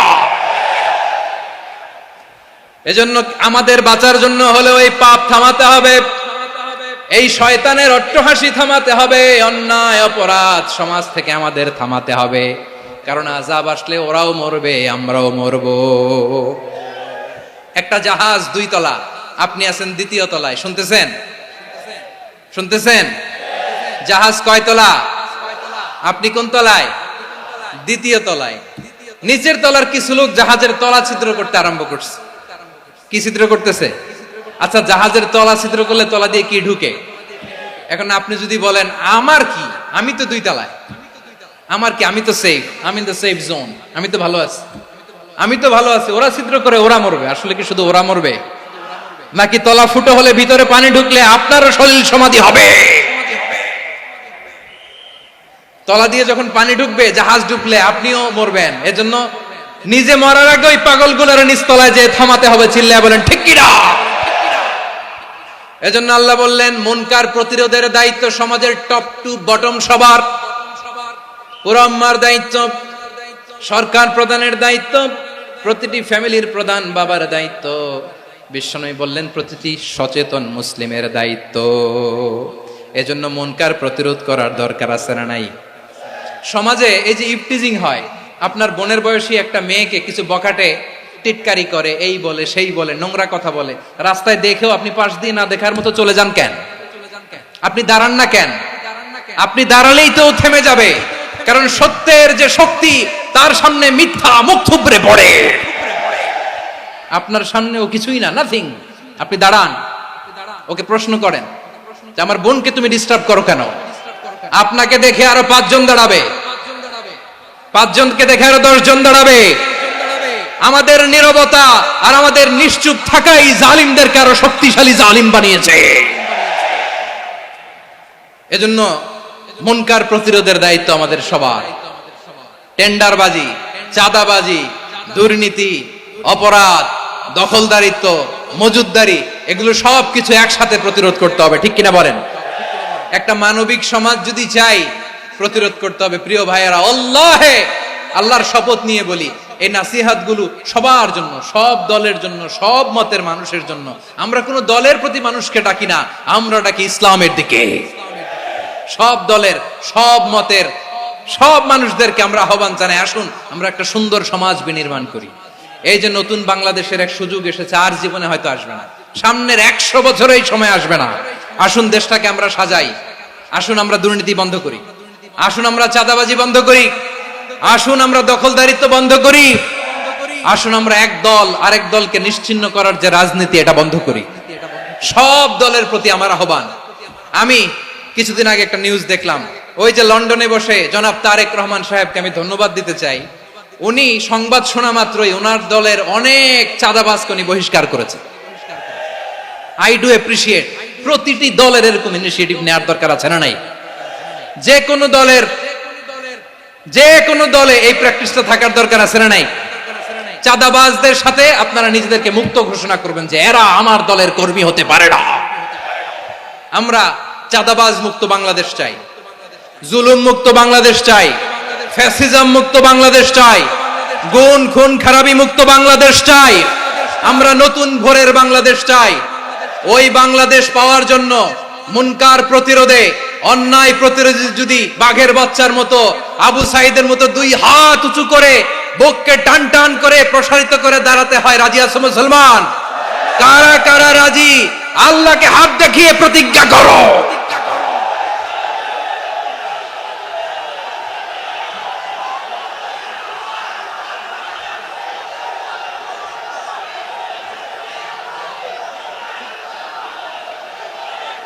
আমার প্রিয় ভাইয়েরা বসুন, বসুন আমার ভাইয়েরা। রাব্বুল আলামিন বলেন, ওয়ায়ানহা আনিল ফাহশাই ওয়াল মুনকারি ওয়াল বাগি ইয়াইদুকুম লাআল্লাকুম তাযাক্কারুন। বসুন। আল্লাহ বললেন, আমি অশ্লীলতাকে নিষেধ করি, আমি সব ধরনের মন্দ কাজকে নিষিদ্ধ করি, সব শেষে আমি সীমা লঙ্ঘনকে তোমাদের জন্য নিষিদ্ধ করি। আলোচনা মনে আছে তো? না ভুলে গেছেন? নিষিদ্ধ করেছেন কয়টা জিনিস? 1 নম্বরে অশ্লীলতা, 2 নম্বরে মুনকার তথা সব মন্দ কাজ, 3 নম্বরে আল বাগি সীমা লঙ্ঘন, ক্রসিং দ্য লিমিট। সীমা লঙ্ঘন করা ভালো না। We all should know our limits. চিল্লায় বলেন ঠিক কিনা? একই আয়াতে আল্লাহ বললেন, কুল ইন্নামা হাররামা রাব্বিয়াল ফাওয়াহিশা মা যাহারা মিনহা ওয়া মা বাতানা ওয়াল ইসমা ওয়াল বাগিয়া বিগাইরিল হক। অন্যায় ভাবে যে অবাধ্য হয়, যে সীমা লঙ্ঘন করে, তাদেরকেও আমি এটা হারাম করে দিলাম। সীমা লঙ্ঘন করা হারাম, সীমা লঙ্ঘন করা হারাম। আল্লাহ বারবার আমাদেরকে ওয়ার্নিং দেয়। যখন আমরা থামি না তখন আল্লাহ ধরে, আর যখন ধরে তখন ছাড়ে না। ধরে না, ধরলে আল্লাহ। ফেরাউনকে কিন্তু হুট করে ধরে নাই, আপনারা জানেন 9 বার ওয়ার্নিং দিয়েছে। ফেরাউনকে আল্লাহ তাআলা ওয়ার্নিং দিয়েছিল কয়বার? বীর চট্টলার বীর সেনানীরা আওয়াজ করে বলেন, ফেরাউনকে ধরার আগে ওয়ার্নিং দেয়া হয়েছিল কয়টা? রাব্বুল আলামিন বলেন, ওয়ালাকাদ আতাইনা মূসা 9 আয়াতিন বাইয়িনাত। 9টা মুআজিজা দেখিয়েছি। 1 2 3 বারবার এইভাবে রিমাইন্ডার, ওইভাবে রিমাইন্ডার, এইভাবে নসিহত, ওইভাবে দাওয়া। ফাকুলা লাহু কাওলান লাইয়িনা, নরম করে বলো, সফট করে বলো, যত ওয়ে হতে পারে দাওয়া মেথডোলজি। মূসা আলাইহিস সালামের সব অ্যাপ্লাই শেষ। 10ম বারে যে আল্লাহ ধরছে, 10ম বারে যে ধরেছে। এজন্য আল্লাহ বলেন, আমি সীমা লঙ্ঘনকে পছন্দ করি না। কোরআনের অন্য আয়াতে বাগীকে বলা হয়েছে আল ইতিদা। সীমা লঙ্ঘন যারা করে তাদেরকে আল্লাহ বলেছেন মুতাদিন। ওয়াকাতিলু ফি সাবিলিল্লাহিল্লাযীনা ইউকাতিলুনাকুম ওয়া লা তা'তাদু ইন্নাল্লাহা লা ইউহিব্বুল মুতাদিন। আমি সীমা লঙ্ঘনকারীদেরকে কঠিনকালেও পছন্দ করি না। আমরা যেন সীমা লঙ্ঘন না করি। রাজি আছেন তো? যে কোনো ক্ষেত্রে ইবাদতে যেন সীমা লঙ্ঘন না করি। অনেকে আমরা ইবাদতে সীমা লঙ্ঘন করে ফেলি। বিশ্বনবী সাল্লাল্লাহু আলাইহি ওয়াসাল্লাম যেটা শিখিয়েছেন এর বাইরে যে অতিরিক্ত বুজুর্গ হতে চায়, এরকম আছে না নাই? করা যাবে না, কোনো ক্ষেত্রেই সীমা লঙ্ঘন করা যাবে, এমনকি যুদ্ধ ক্ষেত্রেও না। বিশ্বনবী সাল্লাল্লাহু আলাইহি ওয়াসাল্লাম বলেন, খবরদার যুদ্ধ ক্ষেত্রেও সীমা লঙ্ঘন করো না। কি সুন্দর ইসলাম আমরা পেয়েছি। বিশ্বনবী বলেন, খবরদার যুদ্ধের ময়দানে কোনো নারীর গায়ে হাত তোলো না, কোনো শিশুর গায়ে হাত তোলো না, কোনো গবাদি পশু হত্যা করো না, কোন শস্য ক্ষেত্র ধ্বংস করো না, ইবাদতরত অন্য ধর্মের কোন সন্ন্যাসীর গায়ে হাত তুলো না, বলেন সুবহানাল্লাহ। তাহলে আমরা সীমা লঙ্ঘন করতে পারবো? প্রিয় ভাইরা, একটা সুখী, সমৃদ্ধ, শান্তির সমাজ, মানবিক সমাজ যদি আমরা গঠন করতে চাই, আমাদের আল্লাহর দেয়া কয়টা আদেশ মানতে হবে বলেন দেখি? সবাই বলেন কয়টা? আর বেঁচে থাকতে হবে কয়টা জিনিস থেকে? আওয়াজ করে বলেন কয়টা? আচ্ছা, আদেশ নাম্বার 1 কি ছিল বলেন? আল্লাহর আদেশ কি? 1 নাম্বার আদাল, ন্যায়পরায়ণতা। আমরা সুবিচার, সুশাসন, ন্যায় বিচার চাই কি চাই না? 2 নম্বরে কি ছিল? মাশাআল্লাহ, আওয়াজ করে বলেন 2 নম্বরে কি ছিল? ইহসান, আমরা যেন সবার প্রতি দয়া পরবশ হই, ইহসান করি। 3 নম্বরে কি ছিল? নিকটাত্মীয়দের দান করা, তাদের অধিকার প্রাপ্য বুঝিয়ে দেওয়া। পাশাপাশি 3টা জিনিস থেকে আল্লাহ বারণ করেছেন, নিষেধ করেছেন। তার প্রথমটা ফাহশা, অশ্লীলতা। অশ্লীলতার সাথে আমাদের কোনো সম্পর্ক। আজকের এই ঐতিহাসিক চট্টগ্রামের প্যারেড ময়দান থেকে আমরা যত ধরনের মা তাহারা মিনহা মা বাতান, প্রকাশ্য অপ্রকাশ্য, দৃশ্যমান অদৃশ্যমান, সব অশ্লীলতা থেকে নিজেদেরকে মুক্ত ঘোষণা করলাম। অশ্লীলতাকে আমরা না বলে দিলাম। আওয়াজ করে সবাই বলুন নো। অশ্লীলতার সাথে আমাদের কোনো সম্পর্ক। 2 নম্বর নিষেধাজ্ঞা কি ছিল? আল মুনকার, সমাজের যত মন্দ কাজ এগুলোকে আমরা প্রতিরোধ করব। রাজি আছেন তো সবাই? 3 নম্বরে আল বাগি, সীমালঙ্ঘন। কোন মুসলিম সীমালঙ্ঘন করে না, এমনকি যুদ্ধক্ষেত্রেও না। আওয়াজ করে বলেন ঠিক কি না? রাব্বুল আলামিন শেষে বললেন ইয়াইদুকুম লাআল্লাকুম তাযাক্কারুন, আল্লাহ তোমাদেরকে উপদেশ দেন যাতে তোমরা শিক্ষা গ্রহণ করো। আমরা উপদেশ দিব, আমরা জোর করে কাউরে কিছু মানাতে চাই না। লা ইকরাহা ফিদ্দিন ওয়া যাক্কির ফা ইন্না যিকরা তানফাউল মুমিনিন। উপদেশ দিলে এটা মুমিনদের কাজে দেয়। লাস্তা আলাইহিম বিমুসাইতির ইন্নামা আনতা মুযাক্কির। নবী হে, আপনি রিমাইন্ডার দাতা, আপনি উপদেশ দিবেন। আমরাও বিশ্বনবীর এই হাদিসগুলো থেকে, কোরআনের আয়াত থেকে রিমাইন্ডার, এই কথামালা, বাণী বাহক হিসেবে এই বাণীগুলো আপনাদের সাথে কাছে পৌঁছে দিলাম। আমরা আল্লাহ তাআলার কাছে প্রার্থনা করি, আল্লাহ আমরা যেন আদল দিয়ে আমাদের সমাজকে গঠন করতে পারি। আল্লাহ আমরা যেন ইহসান করতে পারি, আমরা যেন নিকটাত্মীয়দের দান করতে পারি। আল্লাহ যত ধরনের অশ্লীলতা, অনাচার, মন্দ কাজ, সীমালঙ্ঘন, অবাধ্যতা থেকে যেন আমরা বেঁচে থাকতে পারি। আল্লাহ তাআলা আমাদের সবাইকে কথাগুলো বোঝার ও আমল করার তৌফিক দান করুক। হাযা মা ইনদি ওয়াল ইলমু ইনদাল্লাহ আলাইহি তাওয়াক্কালতু ওয়া ইলাইহি উনীব। প্রিয় ভাইরা, আমি আপনাদের সবার জন্য দোয়া করি।